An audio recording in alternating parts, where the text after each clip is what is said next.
There was just sky's the limit for a 21-year-old that was talented and that everybody loved. I'm Kevin Harris's dad. Okay, he's my son, and he was named after me.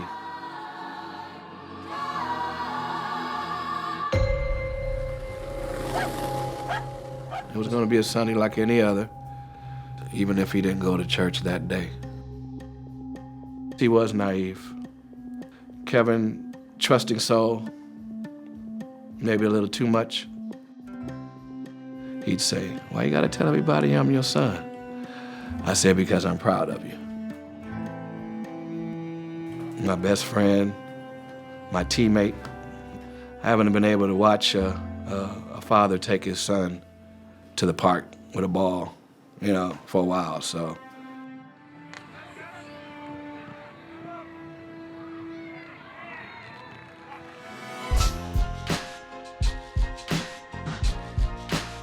He was making a name for himself.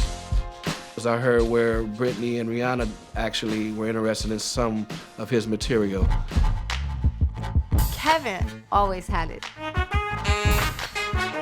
The beats were great.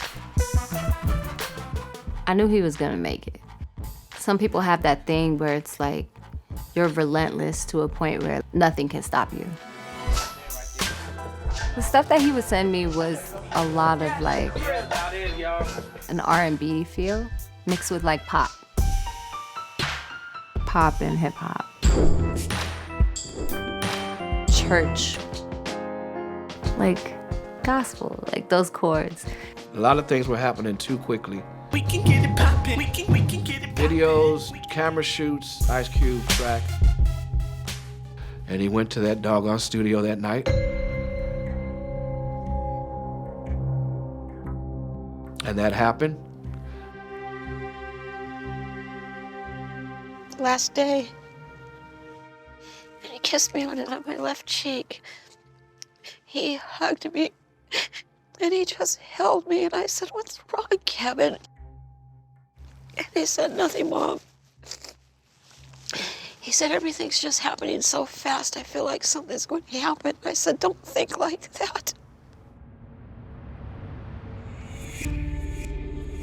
10 to 17 shots, 2 different handguns. How much do you have to kill him? A lot of suspicious things happened that night. The clues are absolutely out there.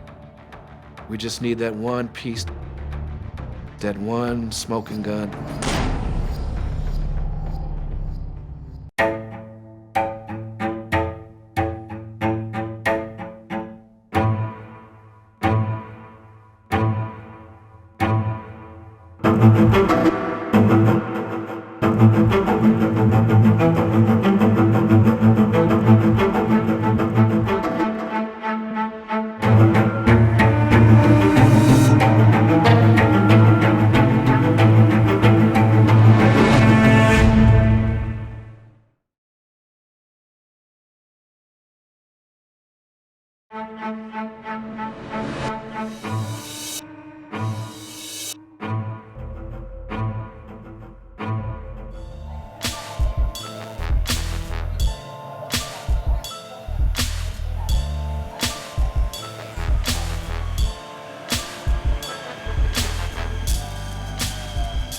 Time is of the essence. I hate how long my breath takes. Those are the words of Kevin Harris on his Twitter account in the summer of 2009.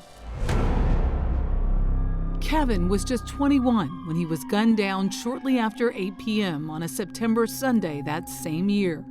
He had been sitting in his car alone in Inglewood, California, a small city in Los Angeles, close to LAX. I got a call at 9:15. "Are you at the hospital?" I said, "For what? What happened? What's wrong?" "Kevin's been shot." Kevin Harris Sr. is Kevin's dad. We ran every light just to be told that we couldn't see him. I was in denial. Catherine is his mother. The night that he was murdered, and I do say murdered, people like to say he passed. He did pass on, but someone actually took the time to murder him. The Harrises couldn't believe that somebody wanted their son dead. This is Kevin. This was during the photo shoot that they had, so Handsome, confident. very confident. Tell me about your angel. Our angel. She called him Angel Face. His mother? His mother. I wish you could have met him. He was a beautiful man. And he was still close with his childhood friends, like Cameron Woods. We've known each other since we were like 2, 3 years old. We continue going to the same school with each other all the way to here. It's still so fresh. Yeah, hold on, sorry. What are you thinking? I don't want to cry. It's a little harder. A little. Yeah.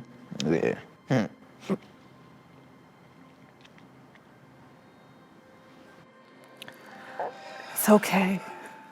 You know that, right? What do you miss most about him? His smile, his generosity. Never heard anybody tell me anything bad about him, say anything bad about him. Never really heard him say anything bad about anyone. Besides maybe a few, no one's perfect. But he was close. He was close to that.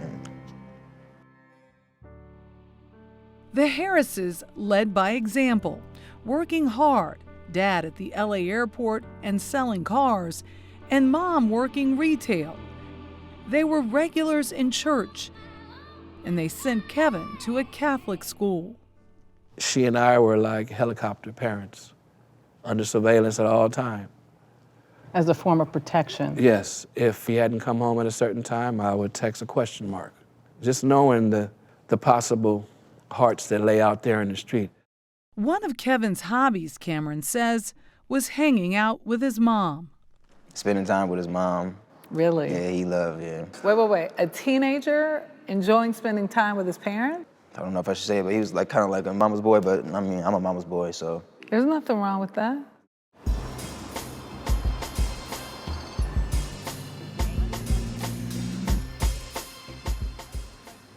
Kevin was a perfect date. Jasmine Tanner was Kevin's high school sweetheart. Not really a huge dancer, but he had his little two-step that he would do. Everything that he did was from a very loving place. The Harrises kept their son involved in sports, especially basketball. I'll take you through my house right now, right here in my room. But his real calling was music. Much of the music you're hearing in this broadcast is his. See, that's all you need right here is a little kit right here. See, turn up the music for a second. See, you got all that. Got the turntables. Get your mix on. He taught himself to play. He taught himself. He had rock, he had classics, he had jazz, East Indian music. Soon after high school graduation, Kevin landed a gig apprenticing at a local music studio. Yeah, he started bobbing that head, and then the next thing you know, he's like, oh, well, listen to this, and then he'll click something. It's like going to the next level.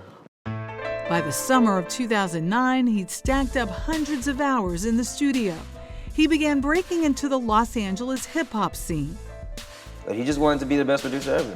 Yeah, that's about it, y'all. Kevin's vibe was he was comfortable with himself. Sonia Teklai is a poet and singer, one of a number of artists working with Kevin. I had never felt comfortable in recording sessions until my sessions with him. And a lot of times, guys are just trying to get at girls and do all these things, but he stayed in his lane. He was focused on his work. As Kevin's career picked up speed, he bragged about working at a big fancy studio where Michael Jackson once recorded Thriller. And he was like right there. Like a pinball, and you get your ball ready, and you pull it back, and then you let go. But everything would soon come to an abrupt and violent end. My naive, loving son probably just could have been possibly sleeping with the enemy and had no idea.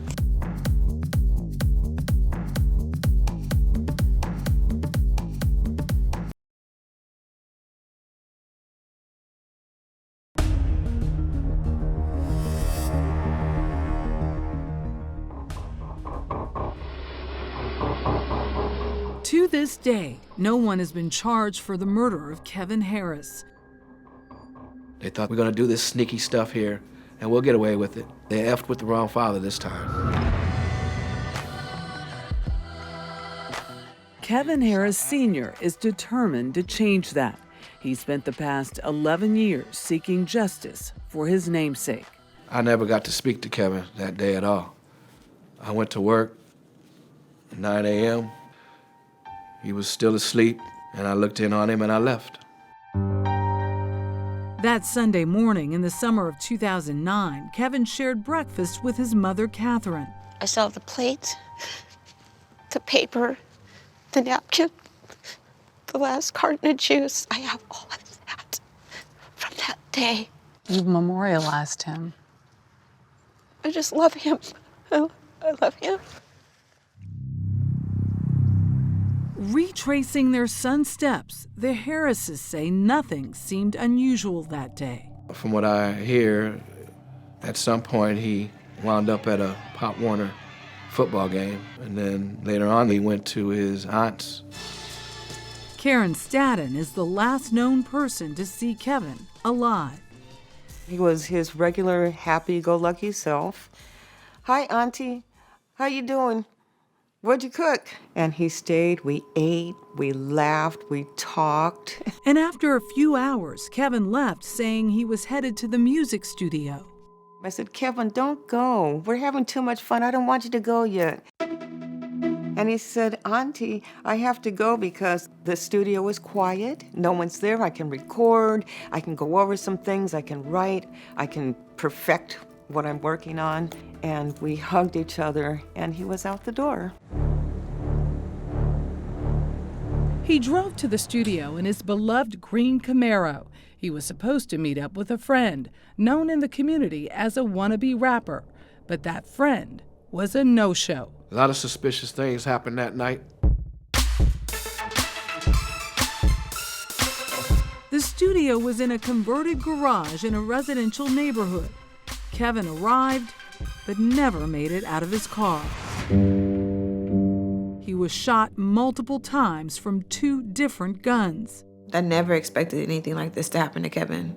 Kevin's friend Jasmine says he didn't have a chance. To find out that he was shot outside the studio that he loved to go to so much, it was just like, nowhere is safe.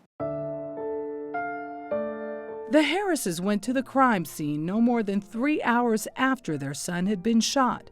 The police were already gone. It was already cleaned up. It was so weird and strange. It was like, why is this crime scene already done? Car was gone, everything. It seems as if they were more expeditious in cleaning up their crime scene than they were in trying to find out who did this within the proverbial 24 to 48 hours. That's what it seemed like.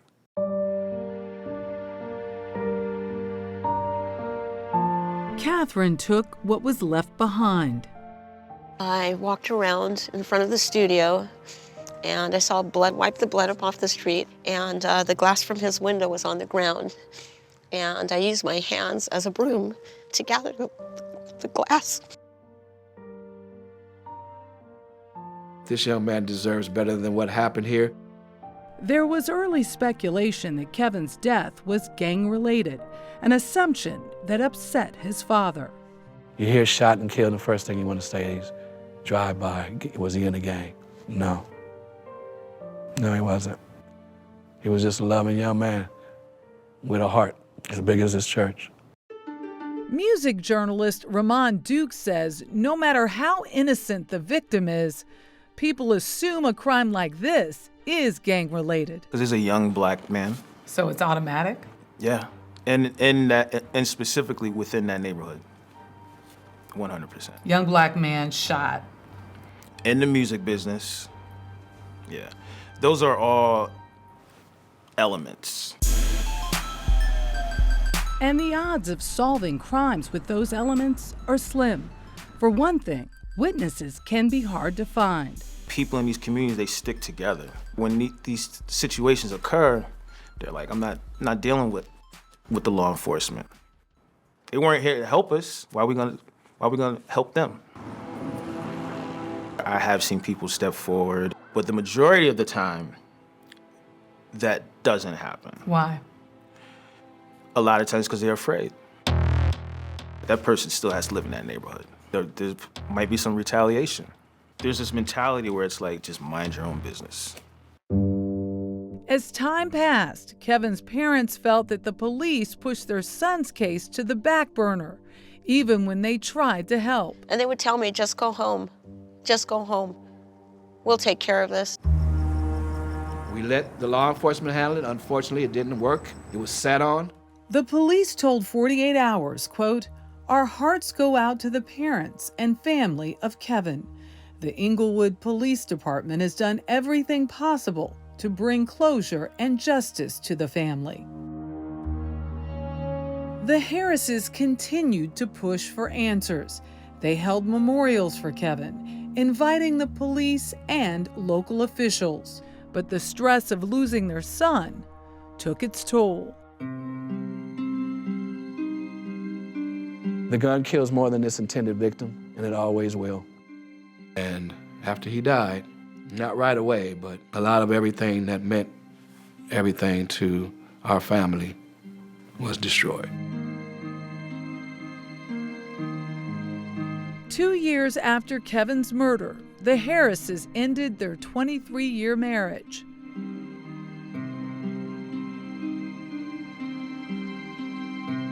It was a dark time for Kevin Sr. He searched for solace.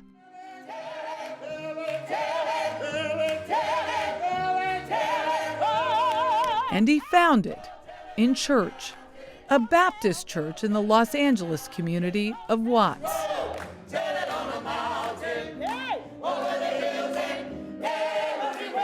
My heart is broken, but God has, piece by piece, put it back together.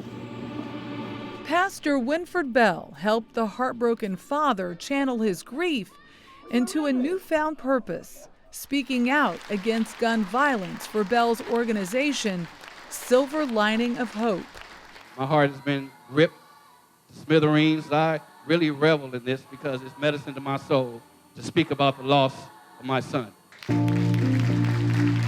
Kevin stepped up. When they kill your baby, it's few people that want to fight to fix it so that your baby or my baby or anybody else's baby doesn't suffer the same thing. Now, more at peace with himself, Kevin Sr. found more will to keep up the long fight to find out who murdered his son. And he was about to get some unexpected help. We're going to put as much time and energy as it takes. We will not stop. We will figure this out.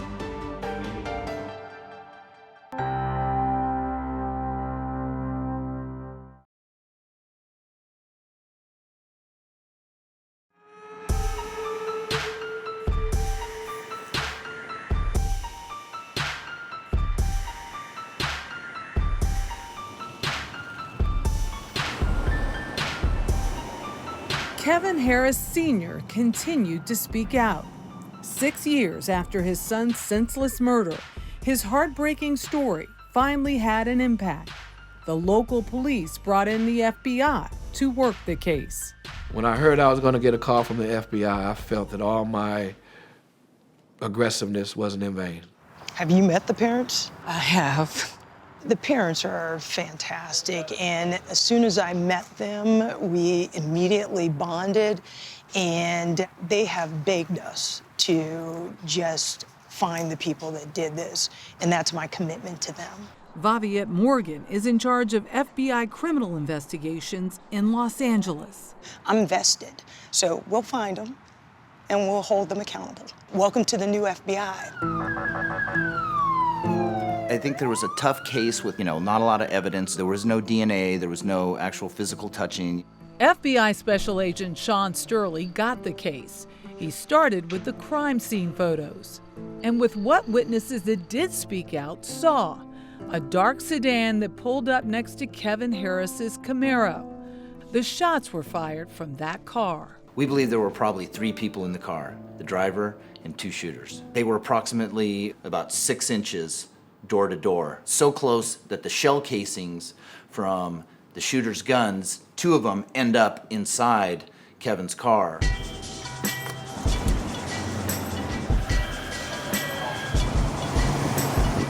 Also new to the case, former LA detective John Skaggs. I know the streets and I know how to talk to people. Where are you taking us? Right now, we're going to the crime scene where Kevin was killed.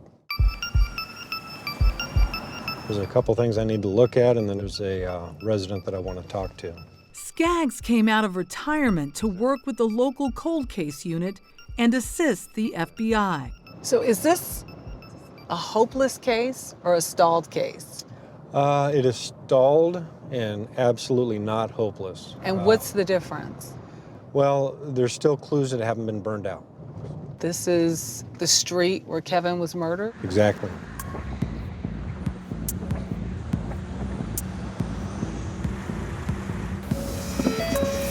Detective Skaggs walks into the house attached to the music studio. Hey, John Skaggs from Inglewood Police. And comes out a half an hour later with owner Randy Thomas. Hey, Hi, how are you? I'm Michelle Miller. It's 48 Hours. So Michelle had a really good talk with Randy. He was friends. He knew Kevin for about 4 years, and Kevin would use his studio for his music. Randy says by the time he got outside that night, the shooters were gone. I heard cap, cap, cap. I thought it was firecrackers. Then the neighbor came outside and said, somebody shot. And you saw Kevin's car? I saw the green Camaro and I said, oh my God. Oh my God. And the ambulance came in the fire truck and they pulled him out, tried to revive him, but it was bad. To see him here on the street in front of your house. Broke my heart. It's almost like someone had to have followed him here. So you think it was someone he knew? That I don't know, but I know that no one comes here on Sunday nights.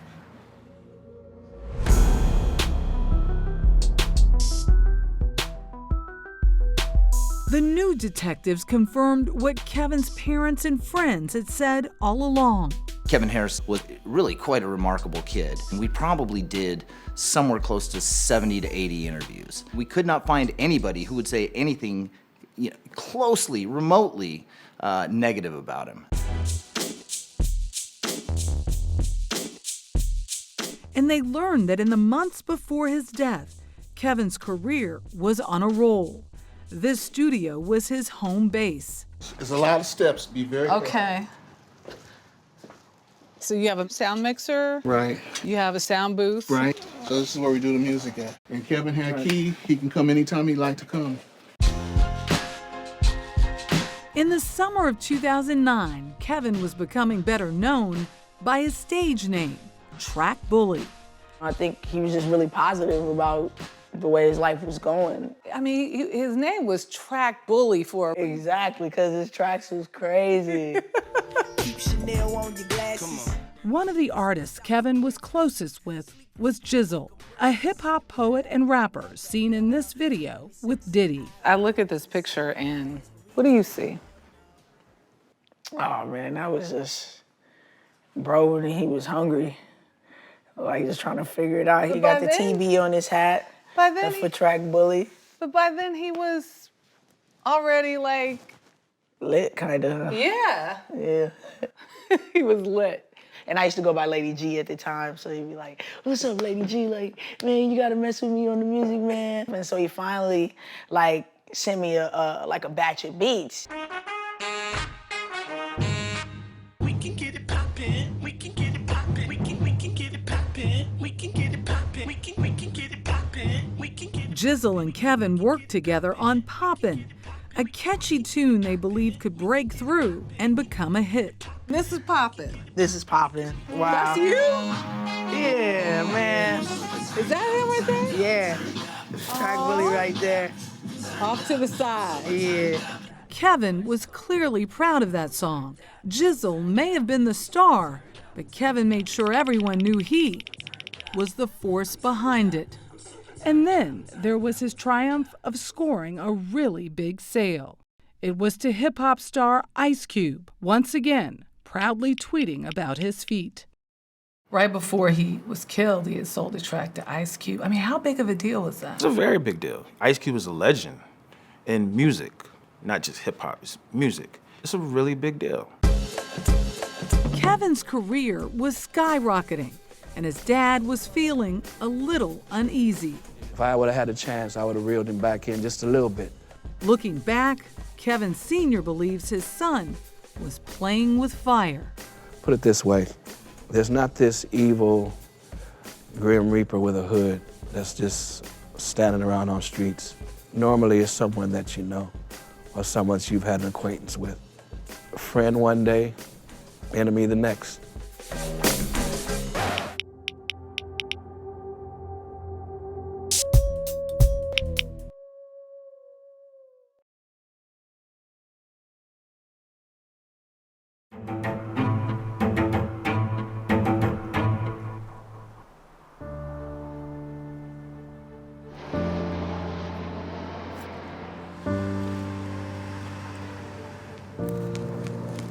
The new detectives continued to study the crime scene photos. It's kind of like you see his life right there. I mean, high school basketball player, great outside shooter, his laptop and his hard drive with all his music. So in his car were all his loves, and horribly, that's where he died.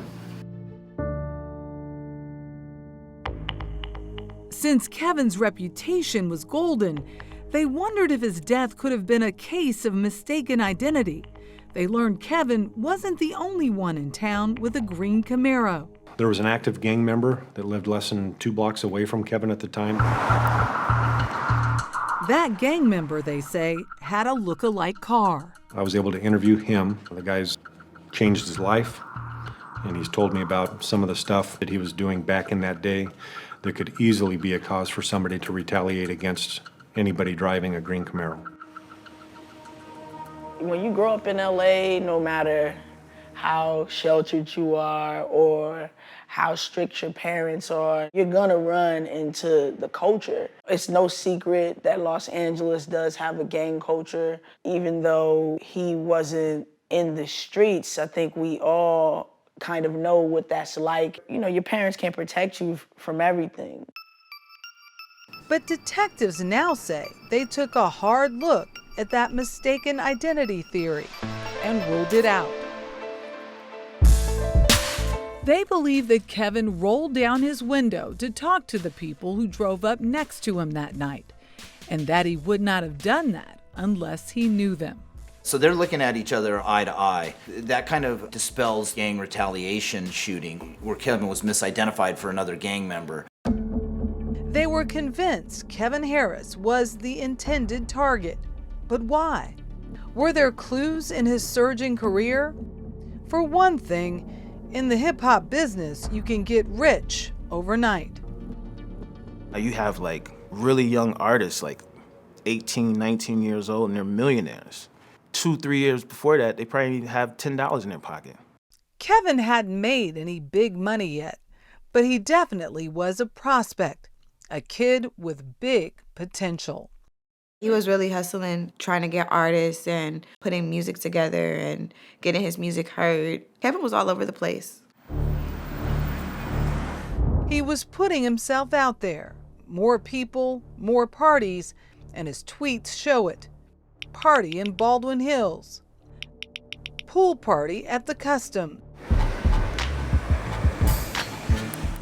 There's no other way to kind of attain your goals and aspirations without going at it 24/7. I could just see that in him. You're just showing up where you're supposed to show up and put yourself out there. Putting himself out there, he was getting a little more flashy.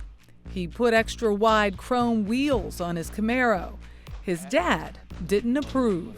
Now you're kind of blinging a little bit too much for maybe the average young man. You have to be less visible. And Kevin was also getting louder on Twitter. Kevin got real cocky. His name was like really getting out there. I did feel like, maybe he was kind of feeling himself, a little fluffing his little feathers.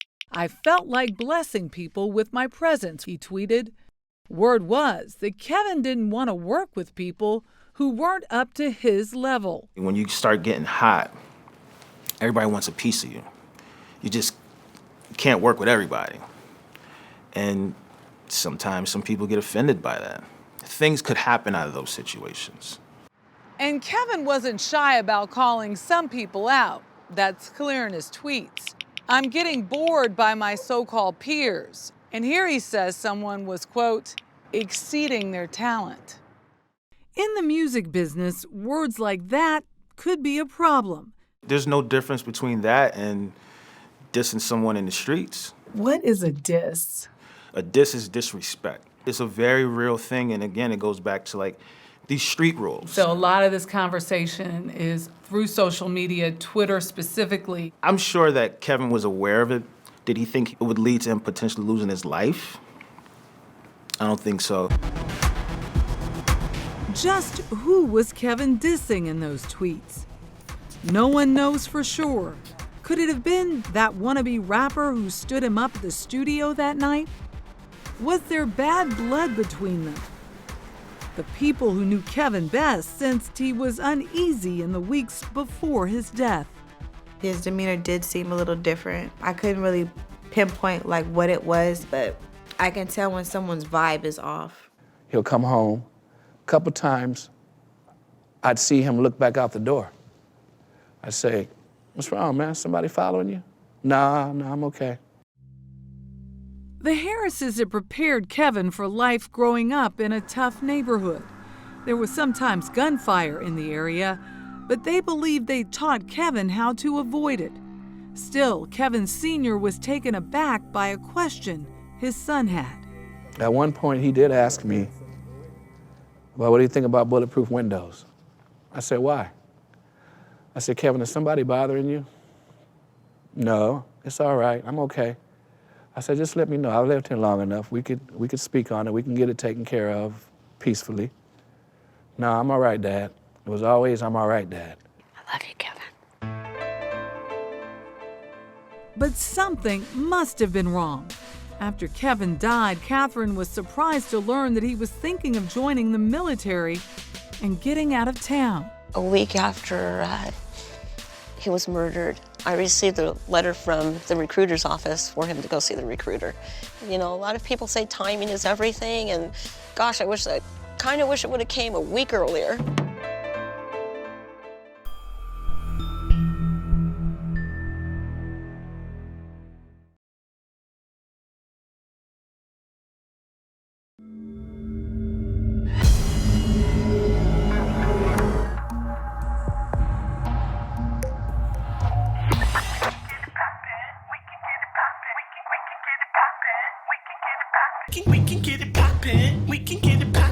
Kevin Harris never lived to see his recording played on the radio.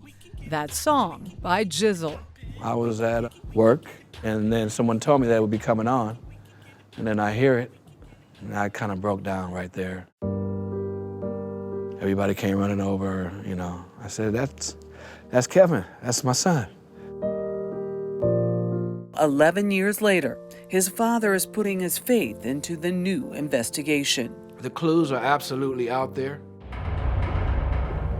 We just need that one piece, that one smoking gun that we need to solidify this.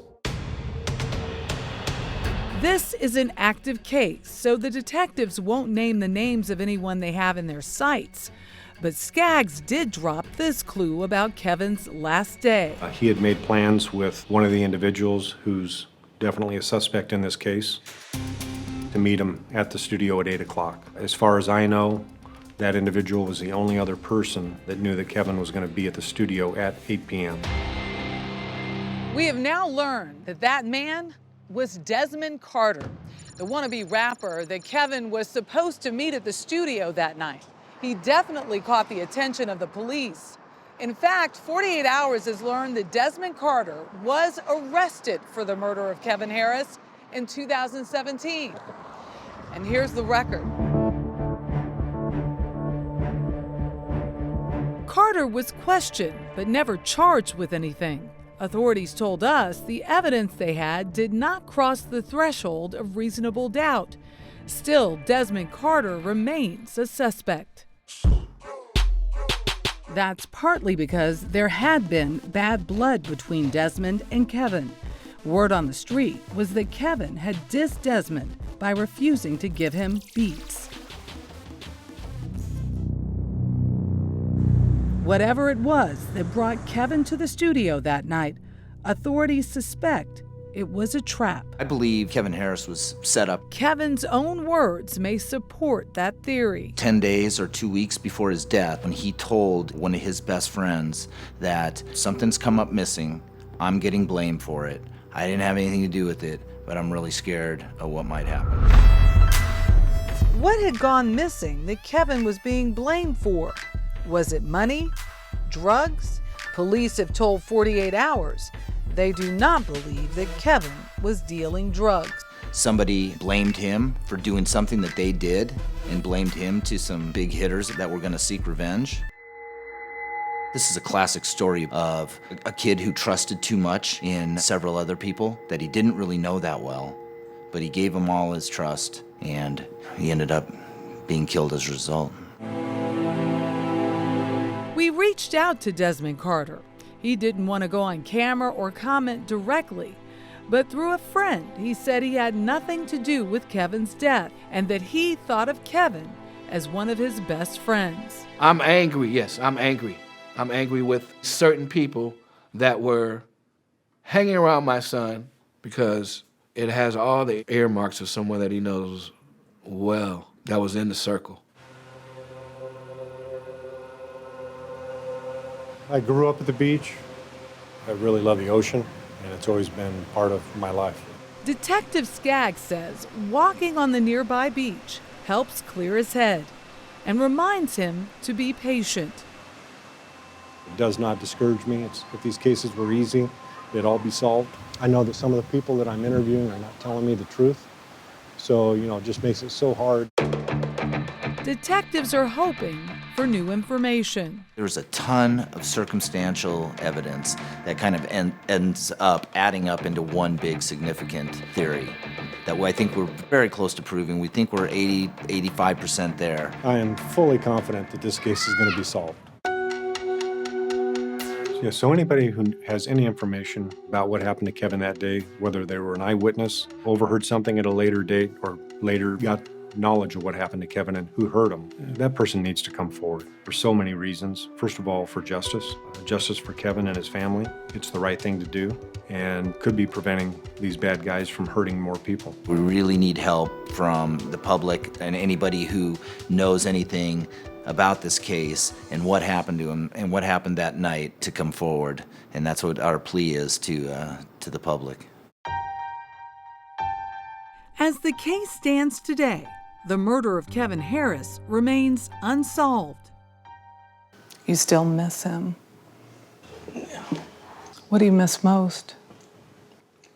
I just miss his spirit. I think it's just not knowing, Not knowing. I'm not supposed to cry. But just not knowing, like to see all that potential, just to see that the path that he was on, to know the support that he had from everyone around him. It's just really unfortunate to not be able to see that just, reach his full potential, So I just miss his spirit. I miss having him around. I miss the fact that we all missed the chance to see how he would grow, Kevin's parents say they'll never give up. I have nothing else to do with the grief that I feel every day, but to be motivated by it when I walk out the door each day.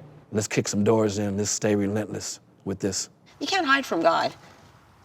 You can hide here on earth, duck and dodge, go to another state, go to another continent, whatever, but you can't hide from God. The FBI helped fund billboards to help get new information. They've also contributed to a $50,000 reward. The Harrises say the reason they agreed to talk with 48 Hours is their hope this will finally bring justice for their son. But when I go to sleep, when I dream, he's always there with me. For my son, I'm never going to stop grieving. Murdered. He was murdered.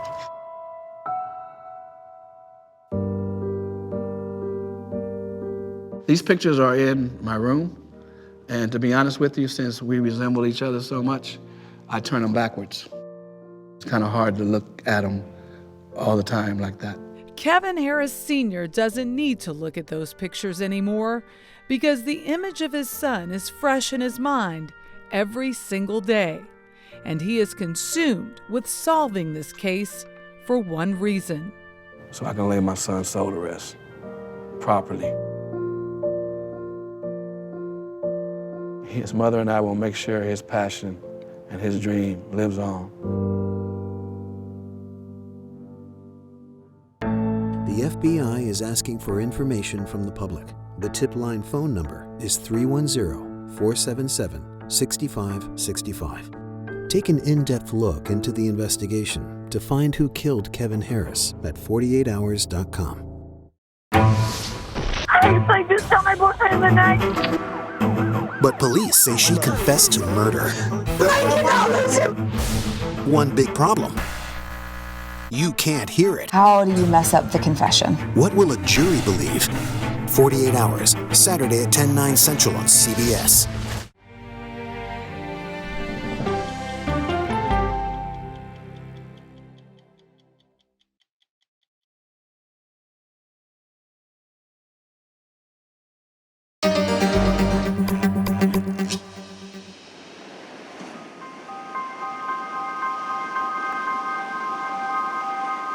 I remember having a nightmare that something was terribly wrong. Jesse was killed. And when I woke up, it was just a dream.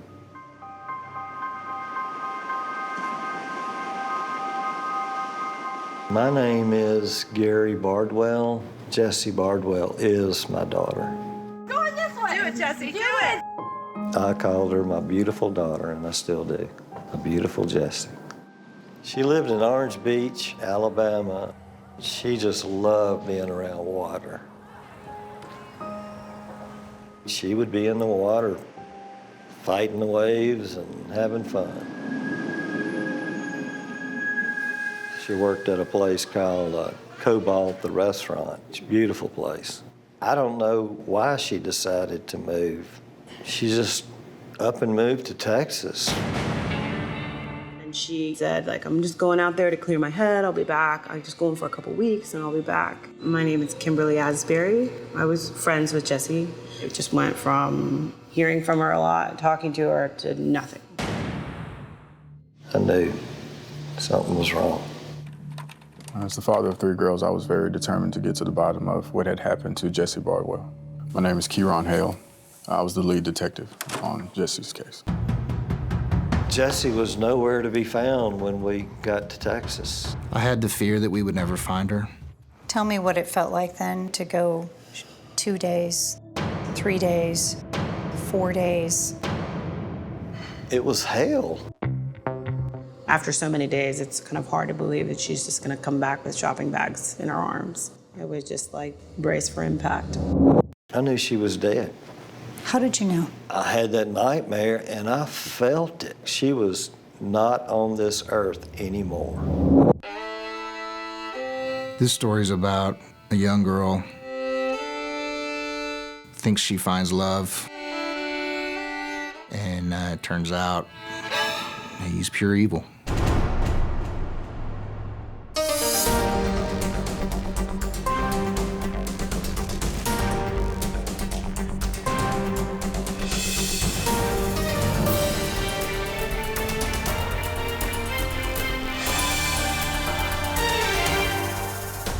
"48 Hours, Taken Away."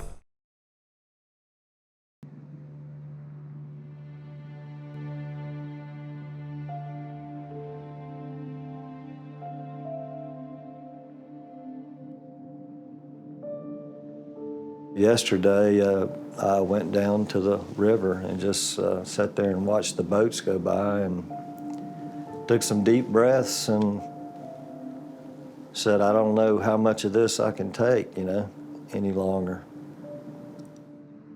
There are days when it's hard for Gary Bardwell to get out of bed, but he always does.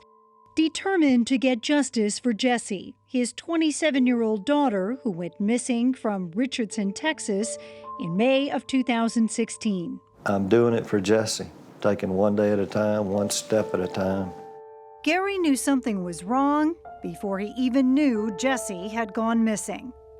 Something from my soul was gone, and I was afraid that it was her. That connection, that bond deeper than words, formed the moment Jessie was born, says Gary. As soon as she was born, I immediately started crying. It was just such a happy moment, such a happy moment. Jessie grew up alongside her older brother, Brandon. Me and Jessie have been two peas in a pod since we were young. There's Brandon and Jessie.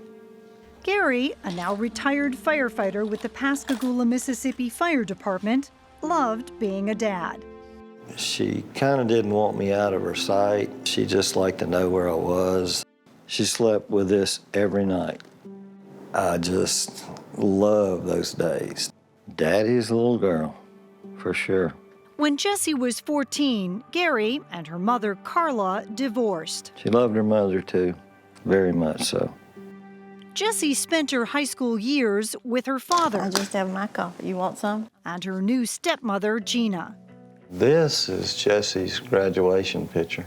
After a few tries at college life, Somewhere along the line, she was having more fun than school. that's when Jessie moved to Orange Beach and started working tables at Cobalt, a popular beachside restaurant. We talked every day. She texted me every day. Like he came and they went boating and they went fishing. Jessie's good friend, restaurant manager Kimberly Asbury, found out Gary was an accomplished musician and booked him at the restaurant. She'd go to his gigs. I mean, they were friends. They weren't just father and daughter. Jessie had been living with a long-term boyfriend, but surprised everyone when she fell for a new guy, Jason Lowe. It kind of came out of nowhere. Jessie's friend Terry saw the romance start. Jason seemed friendly. He definitely was outgoing as well. He was handsome, had 2 college degrees, and ambitious. For Jessie, not just a new love, but a ticket to a more exciting life. When Jason went to Dallas for a 6-figure job in the tech industry, Jessie decided she would join him and pursue her own dream of cosmetology. She thought of it as more of an adventure, like I'm trying something new. But Jessie failed to mention that she was about to go to Dallas when she saw her family that Christmas. I had no clue of what was going on. She knew that she was fixing to leave for Texas, and I would have done everything I could to try to talk her out of it. Shortly after the holidays, Jessie left for Texas, and suddenly the girl who always had her iPhone was now never on it. You couldn't reach her. The moment that I really started to get worried was when her phone number was cut off, and everything that we talked to her had to go through Jason. The only way to get Jessie was to call Jason's phone or the house phone. They would come to find out that Jason was monitoring all her calls. Eventually, every time Gary called Jessie, he only got Jason. I said, let me speak to Jessie. He said, she said she'll call you later. 2 months later, Gary finally got his chance to meet Jason Lowe. Jason and Jessie came to Pascagoula for a visit. Gary tried to persuade Jessie not to go back to Texas. I remember Jessie was hugging me more than normal. And I was going, are you okay? Yeah, I definitely want to go to Texas. I just want you to be proud of me, you know. They left. I watched the car drive away. Even though Jessie never let on that anything was wrong, Gary had a bad feeling. He went into his studio, Jessie's childhood room, She said, Daddy, don't worry. and wrote this song. It's gonna be all right. That song, Taken Away, was written the very last time I saw Jessie. As they were leaving. It was written about seeing them leave. me getting a gut feeling of something was bad wrong. Take on away, she said, there is nothing you can say or do to make me stay. In May, 4 months after Jesse moved to Texas, she stopped answering his calls altogether. Gary called Jason and insisted on knowing where Jesse was. He says Jason told him he didn't know. What was he saying? I don't know where in the hell she is. We don't live codependent. She can go and come as she pleases.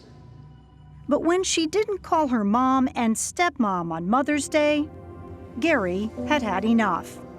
I said, we're leaving in the morning. Let's pack some bags and we're going to Texas.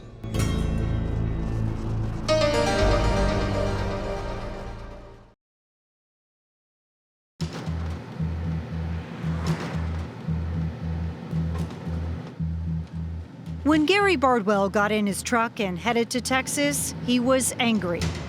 Very angry. I get so angry that it scares me. His little girl was missing, and he believed Jason Lowe was behind it. I texted him on the way there. I said, if Jesse is not there, when I get there, you are in a tremendous amount of trouble. But when he got to Jesse and Jason's apartment, she was nowhere to be found. Gary immediately filed a missing persons report with the Richardson Police Department. 804-2017. Over the next 24 hours, the police repeatedly visited the apartment, and still she never showed up. That's when Detective Hale got assigned to the case. Jason Lowe, please. Speaking. He first made contact with Jason by phone. He stated the last time he saw her was on May 8th, which was Mother's Day, that morning at 10 a.m., and she left in her Acura. And is that car still gone? Yes.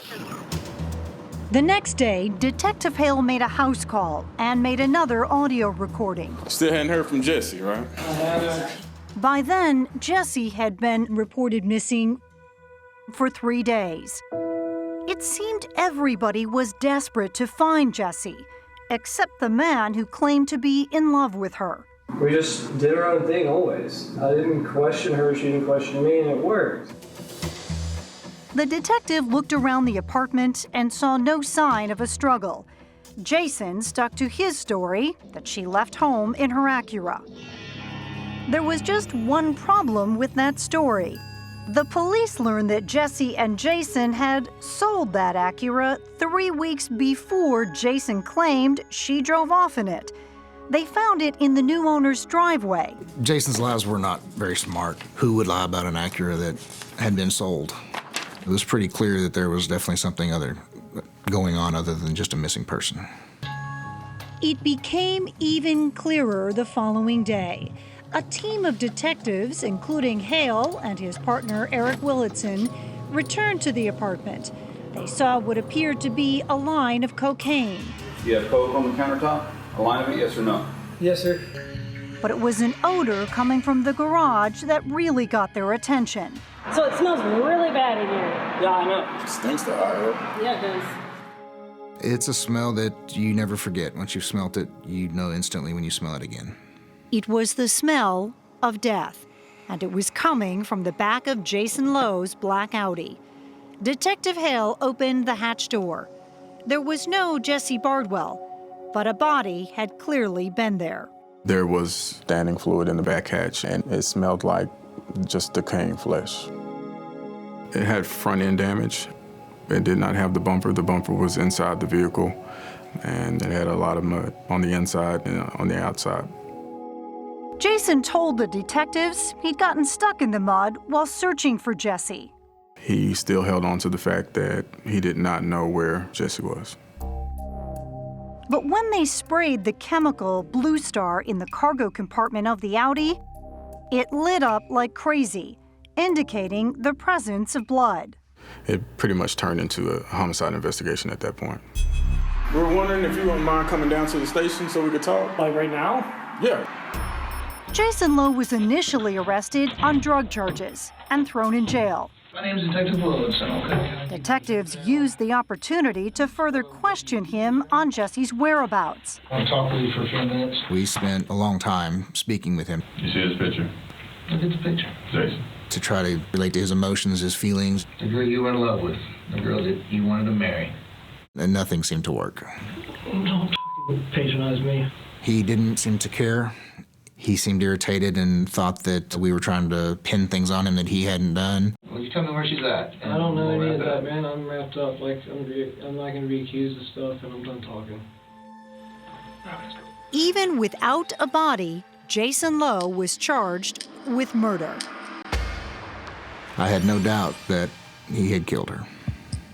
But they did have doubts, grave doubts, that they would ever find Jesse. Texas is a huge state. We've got lots of rivers, lots of lakes, lots of ponds, fields. There are 100 million different places you could hide a body in Texas. Back home in Pascagoula, the town rallied around the family. Jesse's grandmother, Miss Kitty. They had a candlelight vigil at the beach, praying that she'd be found, maybe safe somewhere. On May 19th, almost 3 weeks after Jesse was last seen alive, they finally got an answer. The police had reason to believe Jesse was on a remote ranch in North Texas. Gary says they wouldn't tell the family how they knew, only that it was a reliable source. Chief Jimmy Spivey called the Bardwell family into the station. The chief said it's going to be a bad day for y'all today because we do not expect to find your daughter alive. A team of detectives, FBI investigators, and prosecutors made their way to that remote ranch. Detectives, where are we? We're in Farmersville, Texas. They arrived late afternoon and started walking through the fields. We saw where he'd gotten stuck in the mud. You could still see the car parts on the ground? You could. We found a piece of metal. It looked like it was shielding something, kind of a makeshift burial area. And at that point, you could start to smell, decaying flesh. So we walked closer. She was covered with a sheet. So you could tell, but you could see the outline of the body under the sheet. Jesse Bardwell had been crudely wrapped in a blue fitted sheet and covered with a pile of debris, including a red blanket and 2 red and gold towels. What was the condition of this body? It's one of the worst we've seen. It would take 7 days to officially identify her body. The medical examiner ruled Jesse's death a homicide, but her body was so badly decomposed, officials could not say how she was murdered. I got Jesse's ring. That's her ring. That's her ring. Against his better judgment, Jesse's father read the autopsy report. I felt it was my responsibility as Jesse's daddy to read the report. She was brutally murdered, and she was thrown away like a piece of trash, wrapped up in a sheet, barely looking like a person. And they sent the hearse to Texas to pick her up. And my fireman buddies loaded her into the back of the hearse. This is my life now. I love you. Over 900 people showed up at First United Methodist Church to mourn the death and celebrate the life of 27-year-old Jesse Bardwell. If this town could be washed with all the tears that were shed over Jesse, it'd be real clean. We wouldn't even need for it to rain for the tears that were shed for Jesse.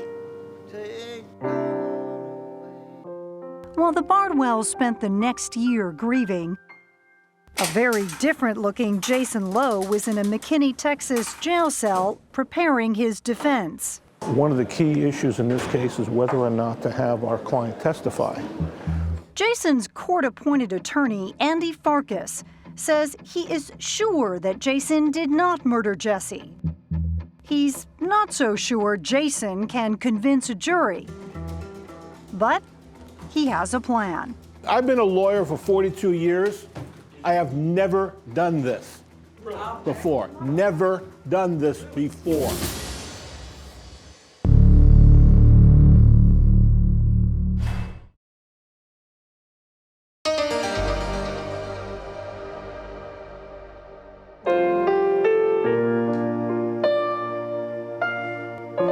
As the months passed after Jesse's death, her father Gary struggled through his grief and through his rage.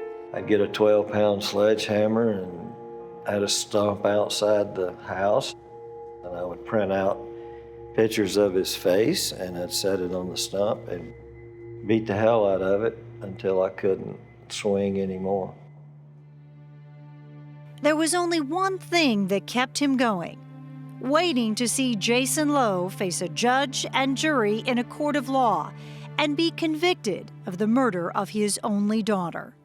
I think about what I think happened to her, and I couldn't protect her. It's just unimaginable. It's unthinkable. It's unforgivable. I don't feel he's guilty of murder. In August of 2017, we went to the Collin County Jail with attorney Andy Farkas to meet his client. He is in which one? This one. This one right here. Jason Lowe.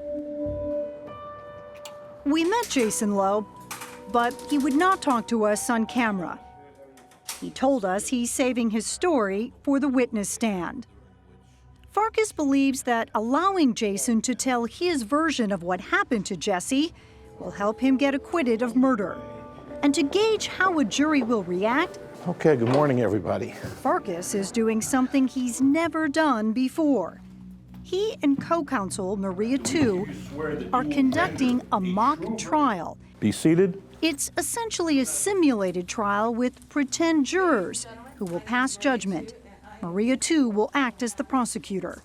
And we know that the defendant put her there. And Farkas, the defense. The state can't tell you how, where, when, or why this happened. While the defense maps out its strategy in mock court, the real prosecutors, Wes Wynn and Cynthia Walker, are fitting together the pieces of what they admit is a mostly circumstantial case. Do you know how Jesse is murdered? No.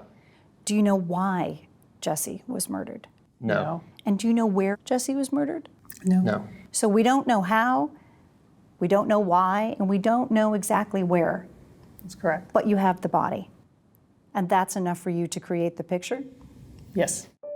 They have no doubt that Jesse Bardwell was murdered by Jason Lowe, a man whose dark side she didn't see, they believe, until it was too late. Jessie really thought she was in love with this guy and everything was good. At first, Jessie told her father life in Texas was great.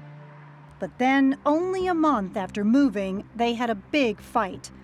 Jason would later say it was because Jesse had a brief affair before moving to Texas and got pregnant. He was furious when he found out. Eventually, he says, Jesse had an abortion. She called me really upset.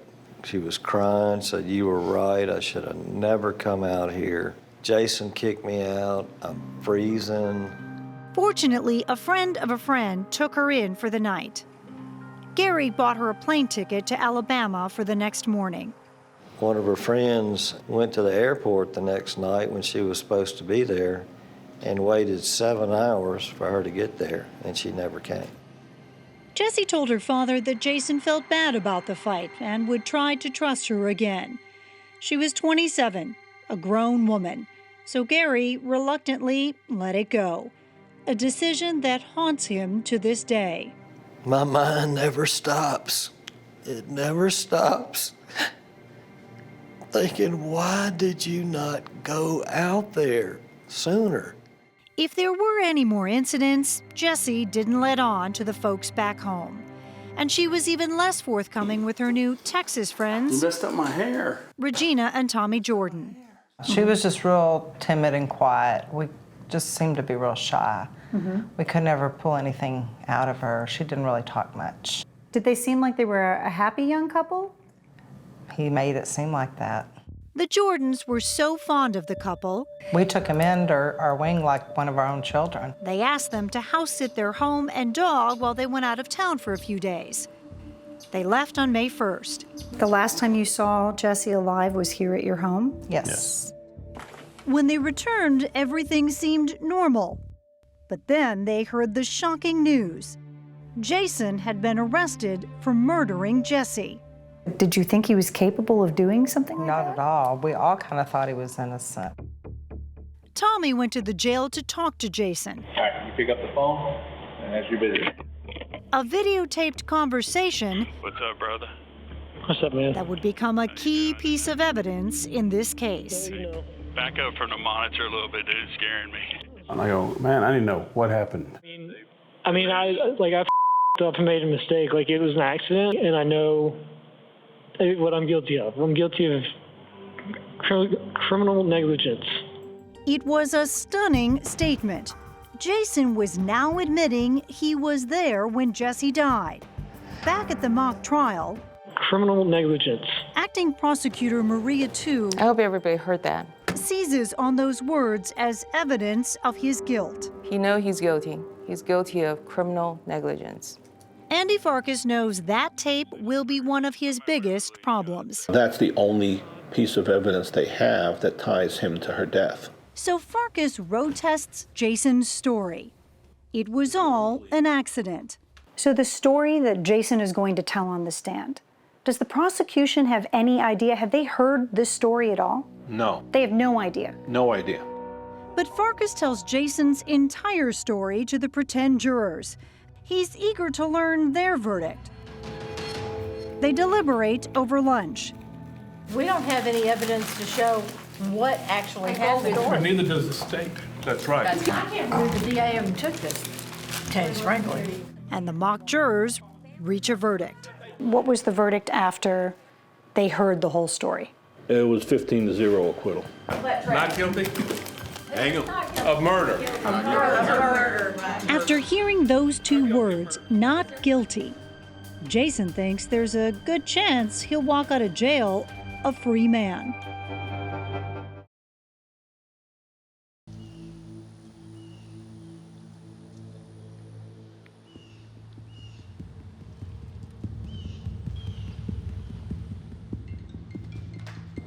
The time had finally come.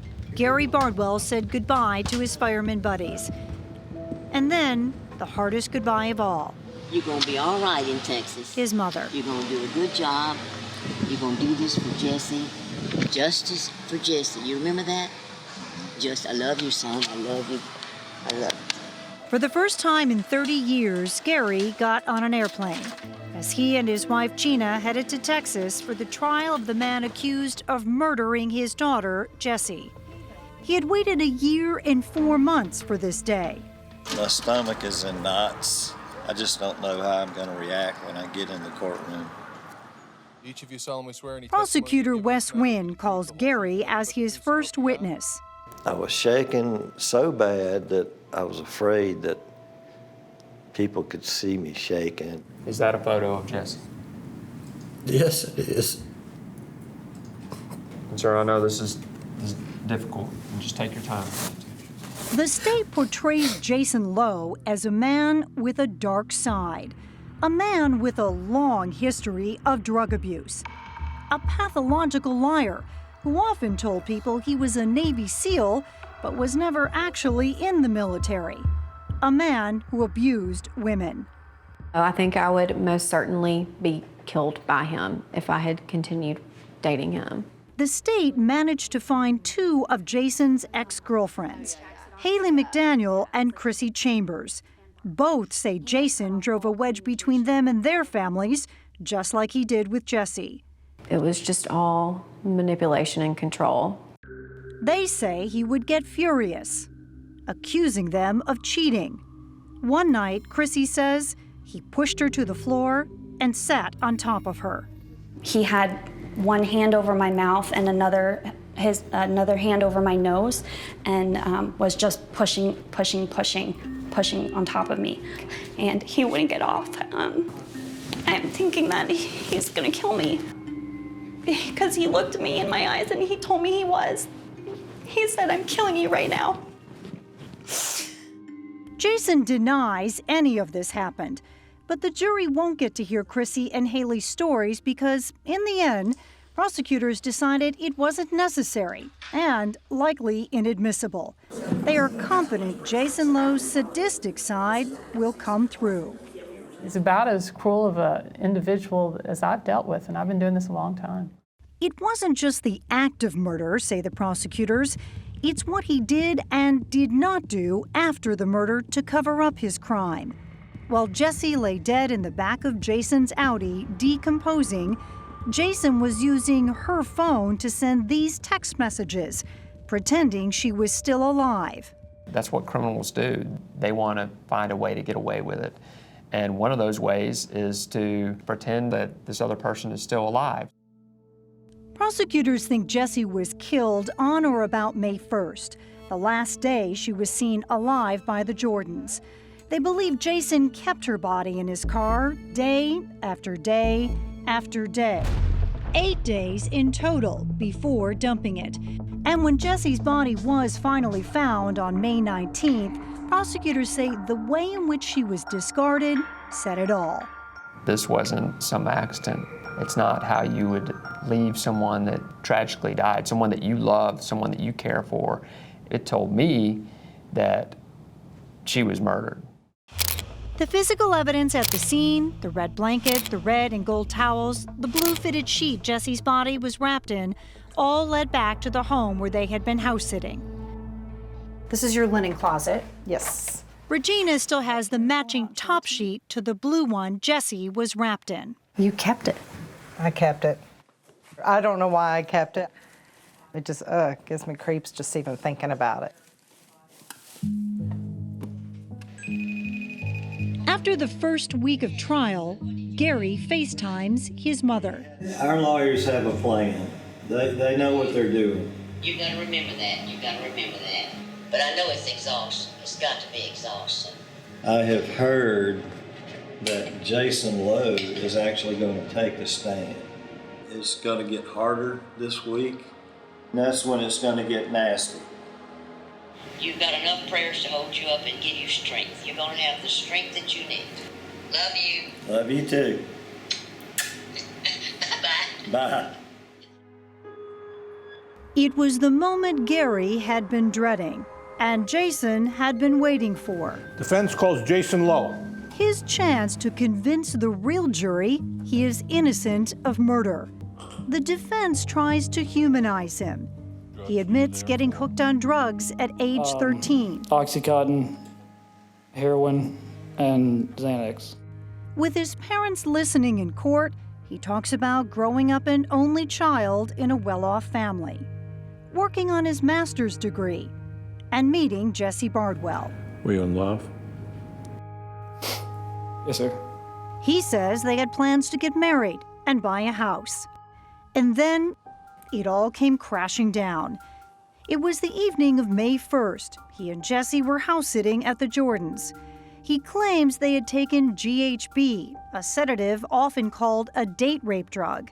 They were getting intimate in the shower. While we're having sex, I'm standing here bracing myself, and I start to slip. First, he slips. Then Jesse. He says she falls and hits her head on the porcelain tub, and then sits on the edge. She just kept saying, I feel hot. She was like, I feel a little bit dizzy, and like what I would say, kind of bugging out is what I thought. Instead of getting medical help, they go to sleep. When Jason woke up in the morning, he says Jesse was lying on his chest. I tried to kind of shake her, and kept knocking, the dog kept barking. She didn't move. She was dead. The defense would claim of a possible brain injury. What was it like for you to watch him get up on the stand and tell his story? It was like somebody ripped my heart out and ripped my soul out. My soul. Gary does not believe a word of it. But Jason continues. He says he heard a knock on the door. I just panicked, and I opened the door. It was Robert Gwynn, a.k.a. Cowboy, Jason says he's his drug dealer, and it was he, Jason claims, who took the sheet from the linen closet. He wrapped her up. And together, they put Jesse's dead body in the back of Jason's Audi. Wes Wynn wasn't buying it. You're just watching as the love of your life gets bagged up in a fitted sheet. And then the two of you carry her outside, right? Yes, sir.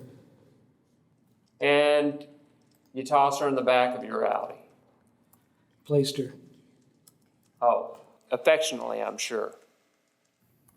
Prosecutors don't even bother to call Cowboy to the stand. Do you believe that Robert Gwynn, Cowboy, had anything to do with the murder of Jesse? No.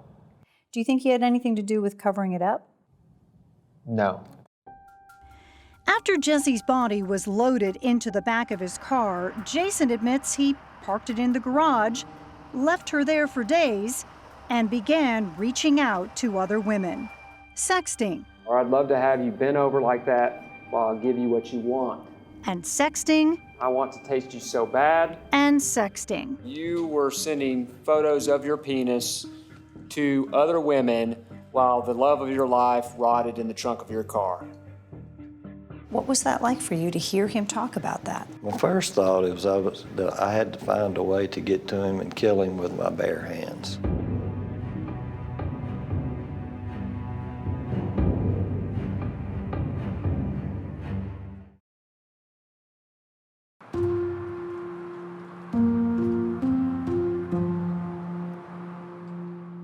Prosecutor Wes Wynn is gunning for a guilty verdict. Never once said there's been an accident.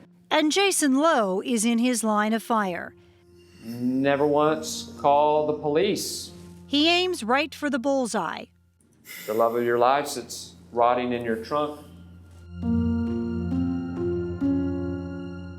And after all, it was just an accident. And hits his mark. You didn't want anyone to know she was dead. You didn't want anyone to find her body. After 7 hours of tears, She was asleep. excuses, I didn't know what to say. and denials, Knew I didn't willingly and intentionally kill someone. Kill Jesse. Kill the girl that I was in love with. the defense plays its last sympathy card. Who pointed out to the police where Jesse was buried? I didn't. Remember when the police wouldn't tell the Bardwells how they found Jesse's body? Well, it was Jason Lowe who told them where to find her. His lawyer says Jason did it for the sake of Jesse's family. But the prosecution says the only reason is because he cut a deal. You're getting something in exchange for that agreement, right? If convicted, instead of serving 99 years, the most Jason Lowe will serve is half that, 50 years. And why was that deal offered? It's important for the family. It was important to find her. After 5 days of testimony, Taking some items out of the vehicle. the lawyers sum up their cases. You can't trust a word that comes out of his mouth. For the state, it comes down to Jason Lowe's character. Evil typically doesn't announce itself. You rarely see it. And that's what we have here. But the defense argues the state did not prove murder over accident. Their case is built on he lied to the cops, he hid the body, therefore he's guilty. That's not proof beyond all reasonable doubt. It was now up to a jury to decide. After 6 hours of deliberations, the jury hands its verdict to Judge Scott Becker. Defendant, please rise. We, the jury, find the defendant guilty of murder as charged in the indictment. It was so sweet to know that monster is going to be put away for a long time. Before sentencing, Gary finally got the chance to face the man who killed his daughter. I looked him straight in the eyes, and it frightened me for about 5 seconds. There was nothing in his eyes, nothing. I'm very sad and angry. Standing beside Gary for support, Jason's ex-girlfriends. If I could say anything to Jesse, I would say, run. Just save yourself. That same day, Judge Becker sentenced Jesse's killer to the negotiated maximum. You can go with the deputies. 50 years. We took one last trip to Collin County Jail to see if Jason would finally own up to what he had now been convicted of. So I am walking in right behind me into the jail, and I'm going to ask him face to face, did you kill Jesse Bardwell? Hey, Jason. Hello. Thank you for doing this. Yes, ma'am. Have a seat, please. Thank you. Did you have anything to do with the death of Jesse Bardwell? No, ma'am. Did you murder Jesse Bardwell? No, ma'am. Why are you sitting here for 50 years? I'm reaping what I sowed. Like I said, I lied. I was scared, and I thought I could fix this. I thought about just myself. I didn't think about her family. I didn't think about her. He'll have half a century in a Texas prison to think about all that pain he sowed. If her parents were here right now, is there something you would want to say to them? I'm sorry And what are you sorry for? for being a piece of dirt. After the trial, Gary Bardwell and his family went back to Mississippi, where he used to spend long summer days on the water with his daughter Jessie. Only now is he able to get back in a boat and go to some of the places they used to go. A bittersweet reminder of the daughter he lost. Jason Lowe took away a beautiful soul, a beautiful heart, the life of the party, a smile that would light up this dark room. She will live forever. I always called her my beautiful little girl. In my heart and soul.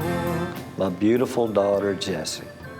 How many breaks can my heart take until it's taken away?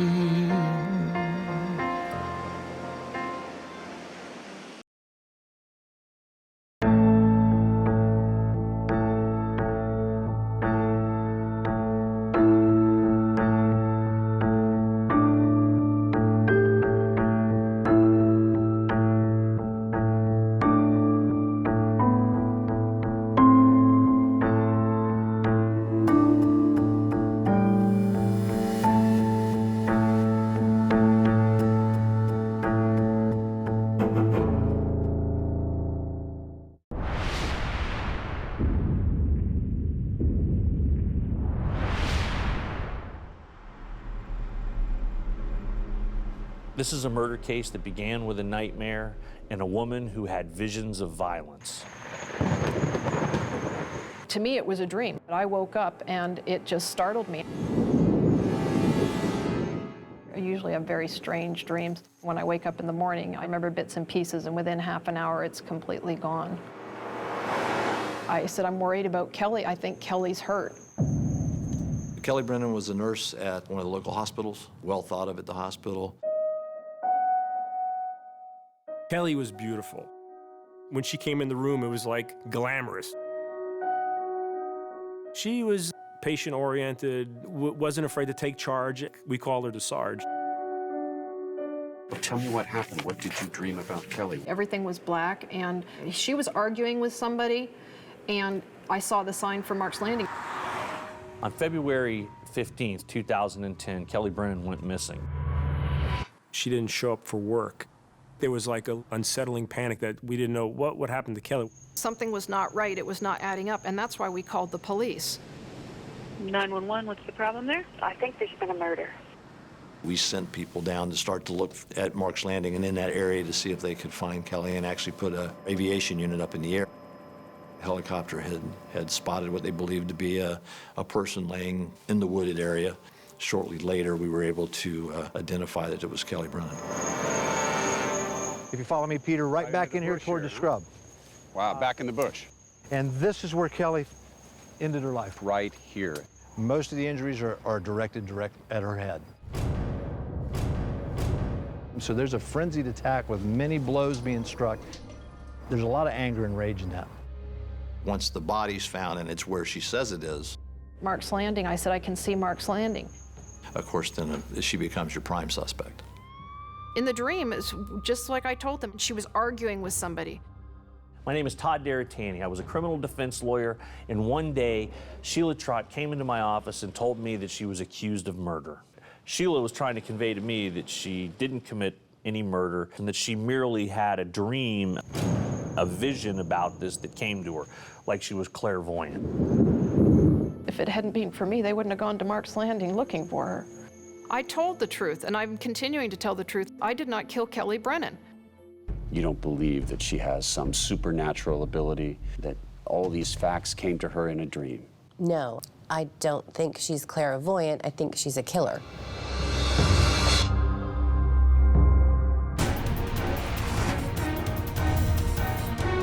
I'm Peter Van Sant. Tonight on 48 Hours, a vision of murder.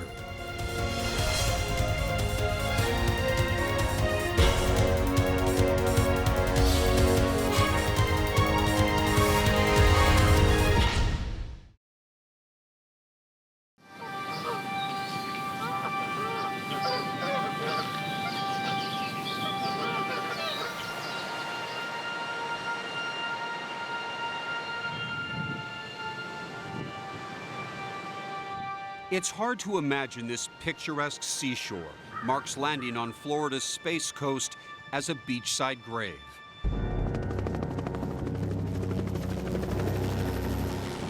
Is this the spot where Kelly Brennan was lying on the ground?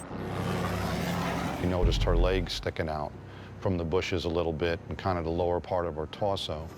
It was on the morning of February 16, 2010, that chopper pilot John Coppola of the Brevard County Sheriff's Department spotted a body.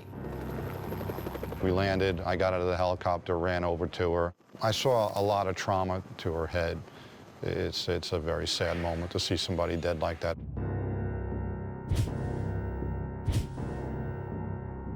It was 46-year-old Kelly Brennan, who had vanished from her home in the Atlantic less than 24 hours earlier. There was no saving Kelly Brennan. No, unfortunately, no, there was no saving her. She was so alive. She was always, running around doing things, and then to know that she was dead, it was just a total shock. Lou Gervasi and Kelly were close friends and nurses at a local hospital. They often kayaked together. When you think about Kelly Brennan, what do you miss the most? Her friendship, working with her was good because she is a good nurse. She knew her stuff, but also just as a friend. Kelly was committed to her patients even after she was diagnosed with an incurable disease, multiple sclerosis. It would flare up at times, and she would just keep working and work right through it, which was another thing I admired about her. Sheila Trott, the woman at the center of this murder, says Kelly Brennan was her friend as well. What is it about her that you liked? We had the type of friendship where we wouldn't see each other for 4 or 5 years, and then something would bring us together. She hosted parties. She liked to be the center of attention. Kelly was a great girl. There was nothing that she did to deserve that at all. So how did it come to this? Sheila Trott suspected of brutally murdering her friend and dumping her body right here among these bushes. Well, it's a complicated tale of secrets, lies, and intrigue. A story that begins with an eerie dream and ends like a Shakespearean tragedy. Does this case have an affair? Yes. Sex? Sure. Jealousy? On both sides. Major Todd Goodyear is the lead investigator. And a nightmare and visions and who knows what, clairvoyance. Of course, that's our suspect saying that she's clairvoyant. For us, that's somebody that's trying to live with what they've done. I woke up and it just startled me, and I said, I'm worried about Kelly. I think Kelly's hurt. In this dream, was Kelly Brennan dead? Mm-mm. Did you see her bloodied? No, mm-mm. Did you see her body No. at Mark's Landing? No. You did not kill Kelly. No. No, I would never have hurt Kelly. No, I never would have hurt Kelly. But to truly understand just how strange this story is, you have to go back in time, 20 years. Kelly Brennan, a nursing student, and Sheila Trott were friends. Sheila was working 3 jobs to put her husband Daniel through flight school. Dan was an upwardly mobile kind of guy, liked limelight a little bit. Some of the things we heard was he a little narcissistic, one of those people that liked to believe he had a little more power and a little more status. She was head over heels. Allison Bartlett remembers when her best friend Sheila fell for the tall, handsome, aspiring pilot. I never heard or saw that spark in her that I did when she talked about Dan and sent photos of Dan, and I could see that they were going to be getting married. And what did she tell you about his personality? Fun, liked the same things that she did. I think in a lot of ways she found a soulmate. At least she thought she did. At least she thought she did. Sheila and Dan were married on August 26, 1989. The couple had 2 sons, Creighton and Graham. Sheila became a real estate agent, and Daniel Trott achieved his dream of becoming an airline pilot. In 2002, his political career also took off when he was elected mayor of their small town, Indialantic. Based on your investigation, were Dan and Sheila Trott considered a power couple in Indialantic? I think within town, because of his status as being, formally in the political circles there, and her being a real estate agent and being fairly well-to-do, I think they were in that social circle where they would be well-known throughout the community. From the outside, Sheila and Dan seemed to have the perfect life. But images can be deceiving.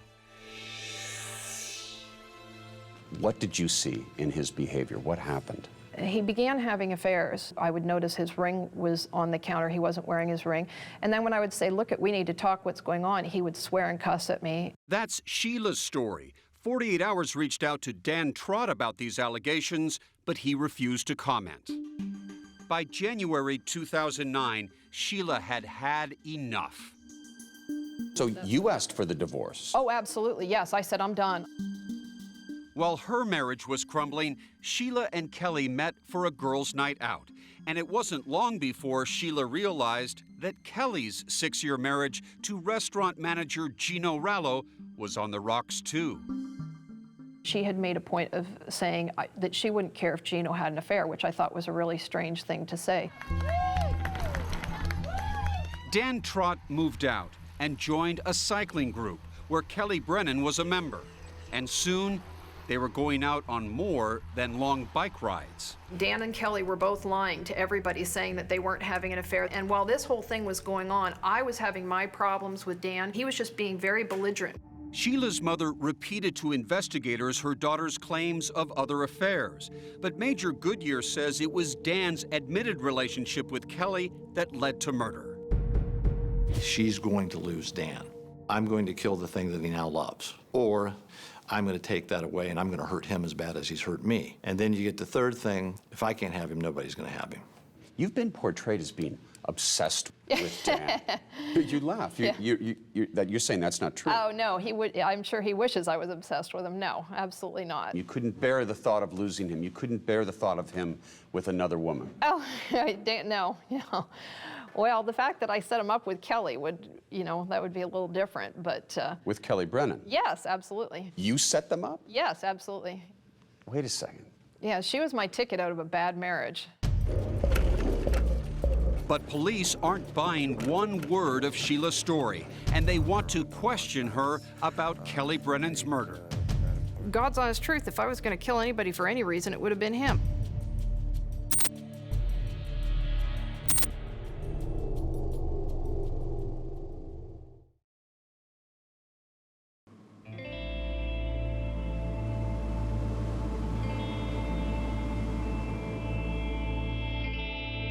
That's the place. That's the place that she loves. That's where her heart is, right there.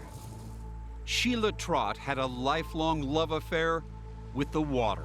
Yeah, I should have been born with gills, I suppose. Long before she was accused of murder, she spent carefree summers on this picturesque Canadian island. This is where she learned to swim, and this was her favorite place in the whole world. Margaret Byers says her daughter doesn't belong at the center of this murder investigation, but back with her family in Canada. Sheila used to just love to run through these rocks. If she could see this right now, she would just be in tears. This is where she belongs. It was Sheila's love of the water that drew her to live on the Florida coast, where she was a diving instructor and went to college. Now, she swims in a sea of suspicion. I did not kill Kelly Brennan. She was the best thing that could have ever happened to me. In fact, Sheila says she orchestrated the relationship between Dan and Kelly one night over dinner to speed up her own divorce. So I said to her, I said, you know something, Kelly? I said, you and Dan would be great for each other. And she just perked up and she said, really? And I said, yeah. And I said, but Kelly, you're going to have to lose weight. But prosecutor Samantha Barrett says Sheila is making up the matchmaker story. Barrett says that Sheila was simmering with anger and jealousy over the relationship. Anger that finally boiled over when she savagely killed Kelly on this lawn right behind me. It was horrific. She was lying in wait for Kelly when Kelly came out of her house. I believe once she started the attack and she knew that Kelly wasn't going to be able to fight back, that's when the rage came to the surface.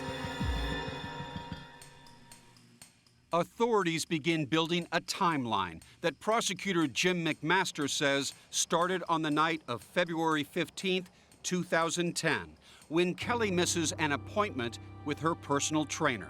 And they couldn't find her. We couldn't contact her and couldn't find her. Kelly's roommate files a missing persons report 2 hours later. They checked every police department, every hospital, fire rescue, highway patrol. They went to her residence and were clueless as to where Kelly Brennan was. Meanwhile, according to her sons Graham and Creighton, Sheila arrives home after a 4-hour trip to Walmart. She was dizzy, shaking, and acting strangely. Fire rescue, what's the address of the emergency? So her son's girlfriend calls 911. The paramedics arrived. They couldn't find anything physically wrong with her, so they left. An hour later, another call to 911. My boyfriend's mom just had a seizure about an hour ago, and they said to call back if she's been acting weird or anything, and she's acting very strange. She was then transported to the hospital, and they ran routine tests, and nothing of medical significance was identified. She was released from the hospital and came home. When they returned from the hospital in the wee hours of the morning, Sheila begins talking about the dream. She called her younger son, Graham, into the bedroom. She told him she had a bad dream. She kept seeing Kelly's face in the dark and that she believed that she hurt Kelly. Worried, Sheila's sons telephone their grandmother. Graham just said to me, Margaret, we need you. We need you. She drives from her Florida condo to Sheila's house, where she finds her daughter curled up in a fetal position on her bed. She was shaking from head to toe, and she said, call the police. I said, what happened? She said, Mom, everything's black, and all I can see is Kelly's face. It was Graham that said to me, Margaret, I think Mom's killed Kelly. Fearing her daughter was having a nervous breakdown, Margaret Byers makes yet another 911 call. We just need a policeman, please. What's the problem there, please? This call would change Sheila's life forever. I think there's been a murder. My daughter has had a nervous breakdown, and she's saying she's killed somebody. Your daughter's telling you she killed somebody? Yes. All right. She didn't tell you who she's saying she killed? She's saying I don't know, Kelly. Kelly. Did she tell you where this happened? Well, it's down Mark's Landing. Mark's Landing? It's sort of the defendant's own words through her mother and through her sons. I mean, she's basically confessing to the crime in the 911 call. After that explosive call, officers rush to Sheila Trott's home, and she continues rambling about the dream. She's making some statements. I believe I hurt someone. I keep seeing Kelly's face, to the point that the Indiana Police believe we may have a homicide on our hands. Then detectives put 2 and 2 together. Wait a minute, we had a missing person report last night of Kelly Brennan. And when you make that connection, what are you thinking? You're talking to the killer. That's when Kelly's body is spotted from the air, and cops on the ground rushed to Mark's Landing. Detectives have been at this Indialantic home for some time, all after the body of 46-year-old Kelly Brennan was found 10 miles away in this sand dune area. Kelly's body was found exactly where Sheila dreamt it would be. And so, less than 2 days after Kelly Brennan disappeared, Sheila Trott is arrested for murder. I'm going to be in jail for a very long time, okay? Sheila Trott calls her son, Creighton. They're charging me with first-degree murder. She says, but it's not true. I didn't do it. Sheila hires defense attorney Todd Deratani. And even though that dream led to Kelly's body, Deratani insists the prosecution's case isn't so ironclad. The police didn't have DNA, they didn't have fingerprints, witnesses, and they didn't have any blood that matched to Sheila Trott. Looks like you've got, at a minimum, a case of reasonable doubt. Absolutely reasonable doubt. It was a dream case. So little physical evidence, prosecutors say, because Sheila Trott planned it that way. It's not like she all of a sudden found out that Kelly was having an affair with Dan Trott and then confronted her immediately and beat her to death. She'd known this had been going on for months and months and months, and she planned it down to the last detail. She's a murderer.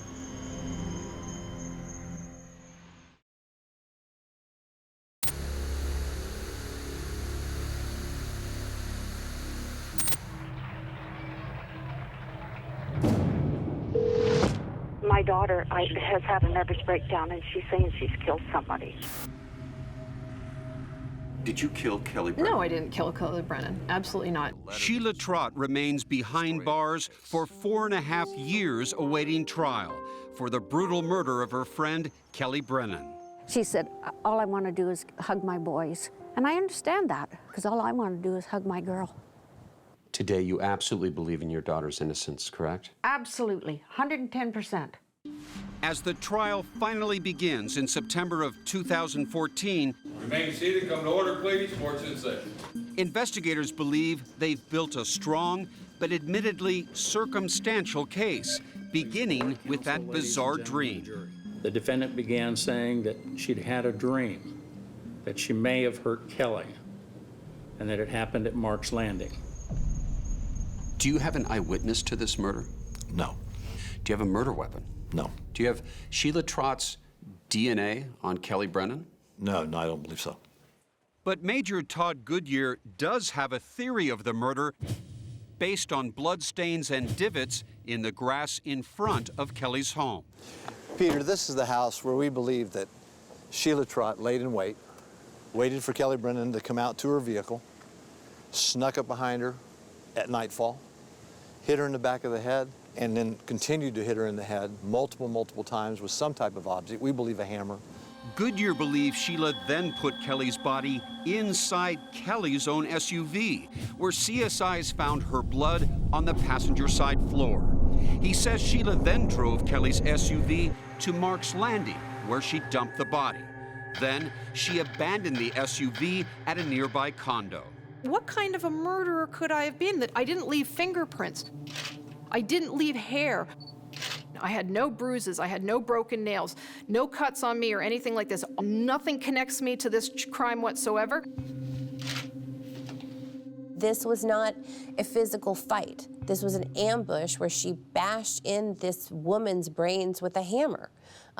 She probably didn't have to break a nail to do that. What the lack of physical evidence means to me is how premeditated the crime actually was.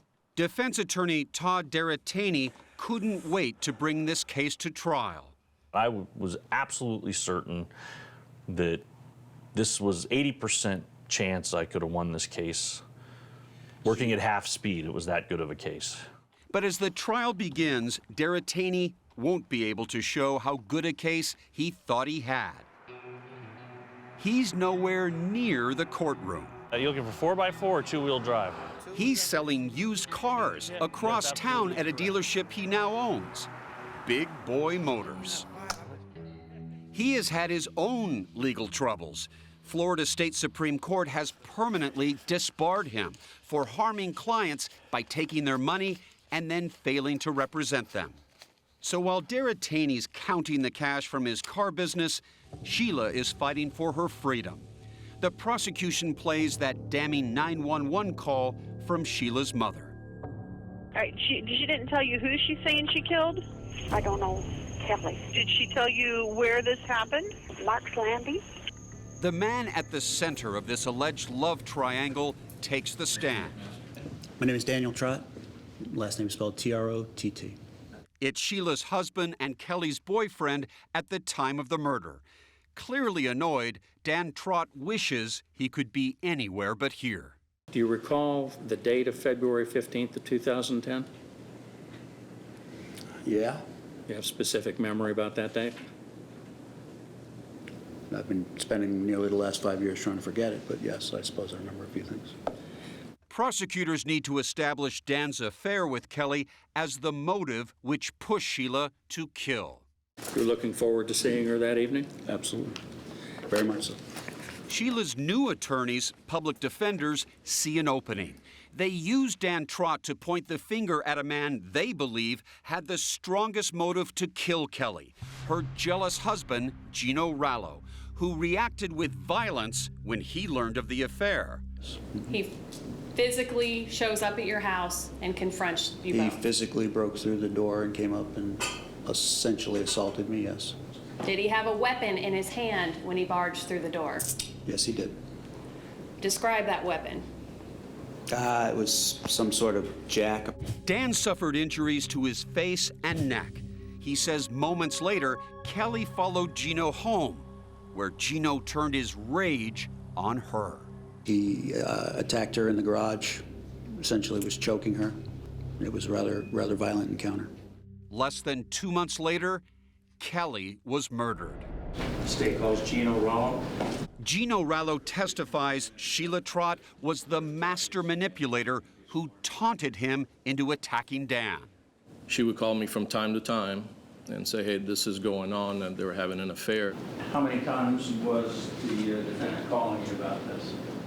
A lot. Did you believe it at the time? I did not.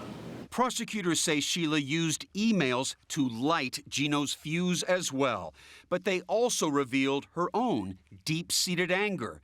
In one email she wrote, "He was sitting in front of you, lying to your face." Were you hoping that Gino was going to go over and attack his wife or attack your husband, putting an end to this affair so you could have Dan back? Oh, no. Oh, no. I wasn't upset that Dan was having an affair with Kelly. I was upset that he was spending the money that he was. Still trying to prove no one was more upset than Gino, Sheila's attorneys want the jury to hear a voicemail that he left Dan 2 months before Kelly's murder. You mother. Come on, you want to this marriage? Sucker, I'm going to kick your mother ass.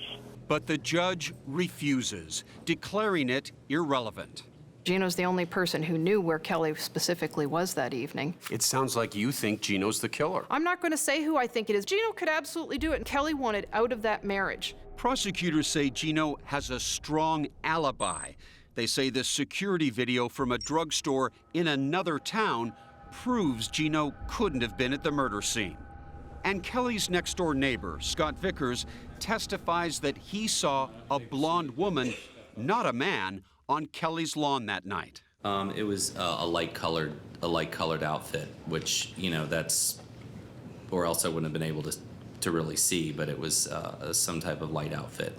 That light-colored outfit, detectives theorize, could be a reason why none of Kelly's blood was found on Sheila. What do you think about their contention that you were wearing some sort of hazmat-like suit? That's the most ridiculous thing I've ever heard. We're next to Disney World. Why didn't they just put me in a Mickey Mouse suit? Are you serious? Things are about to get very serious at Sheila Trott's trial.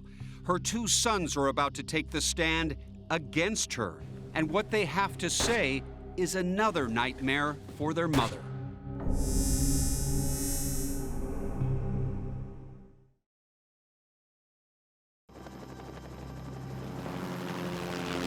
In a tragedy that seems to know no bounds, Sheila Trott's 2 sons are about to testify at her murder trial. For the prosecution. How are you related to her? She's my mother. And do you see her in the courtroom here today? Yes. Can you With his mother watching and listening just 15 feet away, Graham Trott first describes helping her when she seemed to be having a seizure the night Kelly Brennan was killed. I picked her up and put her on the couch because she was hitting her head against the wall. And Prosecutor Samantha Barrett quickly cuts to the chase, asking him what happened after his mother came home from the hospital a few hours later. she was telling me she was seeing things. What did she say she saw? She saw Kelly's face, and she said she thinks she's hurt, and a beach. Despite the prosecutor's efforts, Did you ever hear her say, I think I hurt Kelly? No. Graham won't repeat what he initially told investigators in a recorded interview. She said, I think I hurt Kelly. Again, I keep seeing her face, and then I hurt her, and I was like, well, that's not good. But what he does reveal next is a bombshell, and it's something he did not tell law enforcement until shortly before the trial. I said, do you want to drive down to this beach that you're seeing, and we can see there's nothing there, and then we can call it a night and go to sleep. Sheila agreed, taking her sons Graham and Creighton and Graham's girlfriend on a macabre field trip to Mark's Landing. And there, with Sheila leading the way, the boys, 16 and 18 years old at the time, saw Kelly's bludgeoned body. You could see, I mean, it was just a lifeless body just lying there. Was your mother with you when you saw that? Yes. What did she say? I don't, nothing really. I mean, she's just in shock. Why would you take your two teenage sons out to Mark's Landing and show them where the body was? The kids took me. You led them to that place. I didn't take them right to the body. We walked around, and we were just on our way out when we saw her feet. Why is it when your mother came over to the house, you didn't tell her, we just got back from Mark's Landing where we saw a dead body? You'd have to ask the kids that. I don't know. It just never really came up. When my mother first came in there... Didn't come up, Sheila. Didn't come up. You'd just been to see a dead body, a woman whose skull was crushed. Well, when my mom came in, I was in bed, and she woke me up. I don't remember the conversation very well. As inexplicable as that seems, the horror of the night didn't end there for Sheila's sons. She told them she also had visions of a nearby vacant lot. And that's where Creighton Trott tells the court they made a second damning discovery. A bag. Mom opened it up, went into the purse, and opened up the wallet, and we saw Kelly's driver's license. What did you do next after you saw the bag with Kelly Brennan's driver's license in the wallet? Told her that we didn't want to have anything to do with it, that me and Graham were going to go to sleep, and that she had to deal with it on her own. How important are these boys to your case? Their testimony is absolutely critical.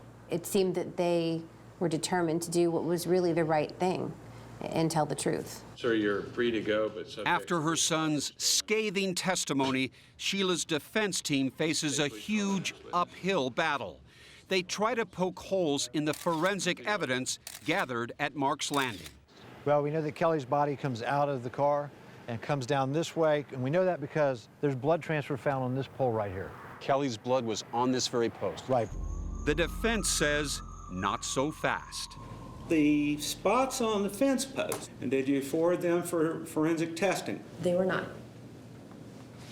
So as to whether those items are blood or a kid's red Slurpee, we're left to guess, right? If you would like to put it that way.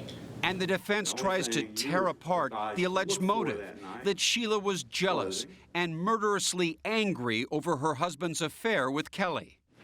Elizabeth McHugh was Sheila's divorce attorney. She says Sheila seemed fine with the affair.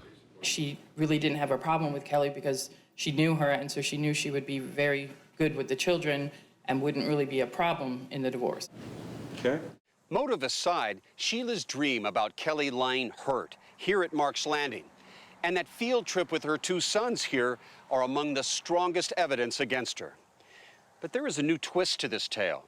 Sheila says that dream was actually a memory of witnessing Kelly being killed by a strange man. She was arguing with him, and I heard him say, "But Kelly," and she said, "Enough." And then she went and bent into the car to do something, and I saw him hit her. While behind bars awaiting trial, Sheila says that her memory has come back to her, and she's written a detailed account of what happened. Then you write, he dragged her into the grass and kept hitting her. Mm-hmm. Is that what you saw? Yes. Yes, and I didn't do anything. You didn't call police, why not? I don't know. Sheila shared this memory in a letter to a friend. She claims that she had decided to stop at Kelly's house that night to ask Kelly to stop driving by her house looking for Dan. And at the exact moment she arrived, Sheila saw a strange man attack Kelly. How would you describe this man who was with Kelly? It was too dark. It was too dark.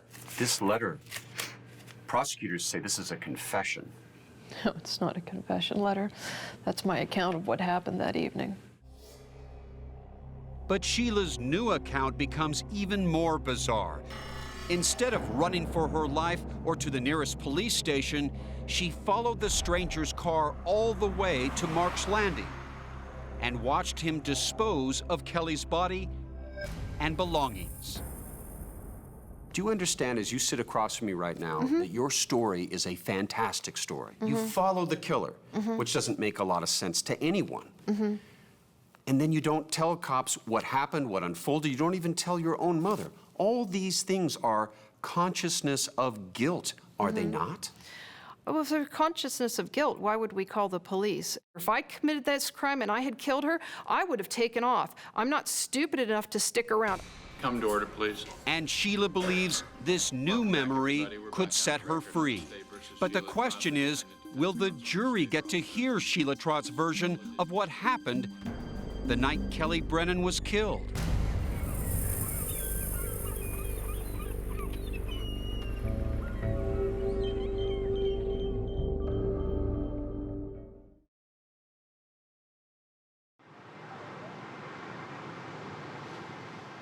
Is Sheila clairvoyant?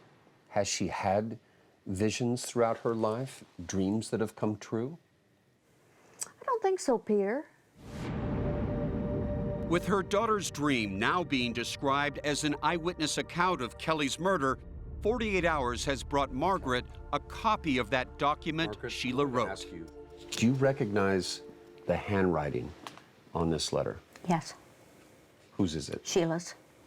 She reads for the first time from its 22 pages. He dragged her into the grass and kept hitting her. I felt the blood rush out of my arms and legs, and I started to shake. Are these the writings of an eyewitness to a murder, or the writings of a murderer describing what she has done? I think she must have seen it. She couldn't have done it, Peter. I did not murder Kelly. I witnessed it. Now came the moment in court where Sheila Trott could take the stand and persuade the jury her new story is true. But on the advice of her attorneys... First of all, have you made a decision about whether you wish to testify in your case or not? Yes, sir. What is your decision? Not to, sir. That you've chosen not to testify? Yes, sir.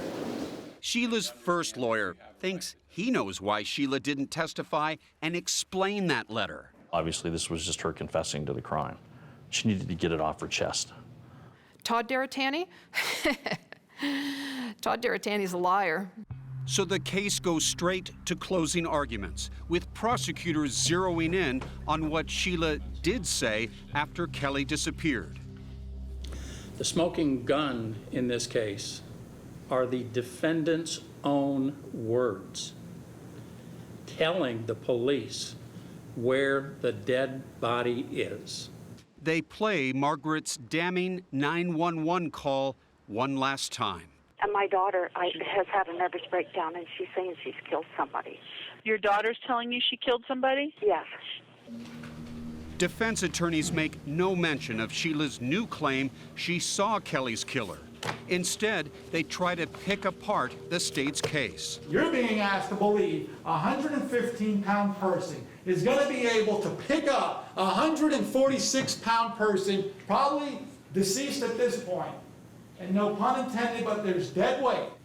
But she's going to pick her up from the floor, lift her up, and place her in the seat of not of a Honda Civic, but of an SUV. Place her in there with no neighbors hearing a thing. No neighbors hearing blow after blow after blow. Does that make any logical sense? They end by pointing the finger at Kelly's jealous husband. She had no ill will, no spite, no evil intent, no premeditation.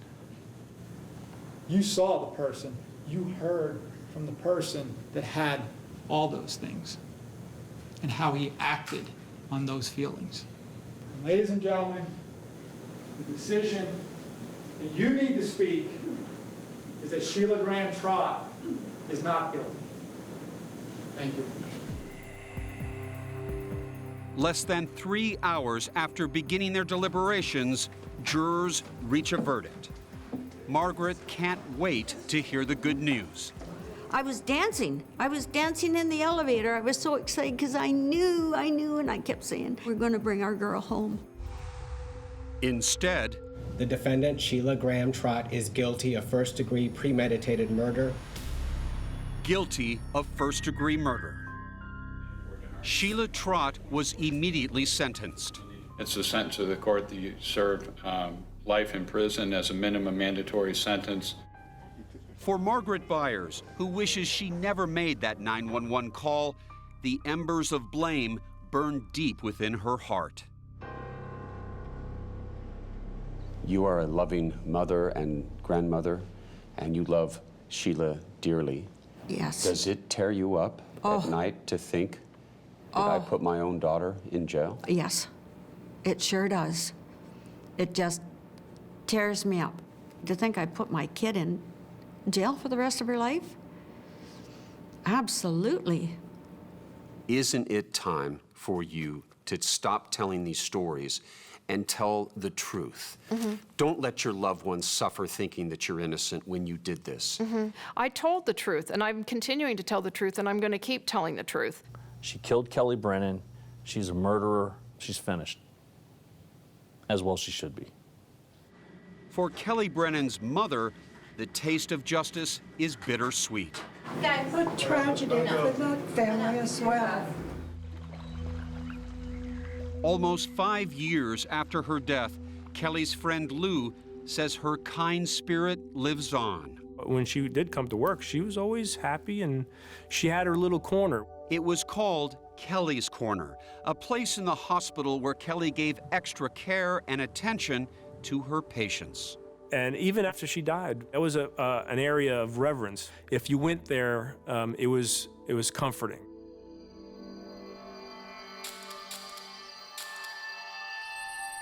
Why shouldn't this audience believe you're just a clever sociopath? That you are a killer? You know the difference between right and wrong, Yeah. but in the case of Kelly Brennan, you don't care. I do care. I do care. When would her body have been discovered? You said yourself, who led them to the body? It was us saying that it was at Mark's Landing. They would never have checked at Mark's Landing. But despite leading her sons to Kelly's battered body and being found guilty by a jury of 6, Sheila Trott is unrepentant. The real killer, she insists, still walks free. I have to live with a lot of guilt for not stopping the attack. Now I'm paying the price. Kelly's family has closure, but they don't have justice because I didn't kill Kelly.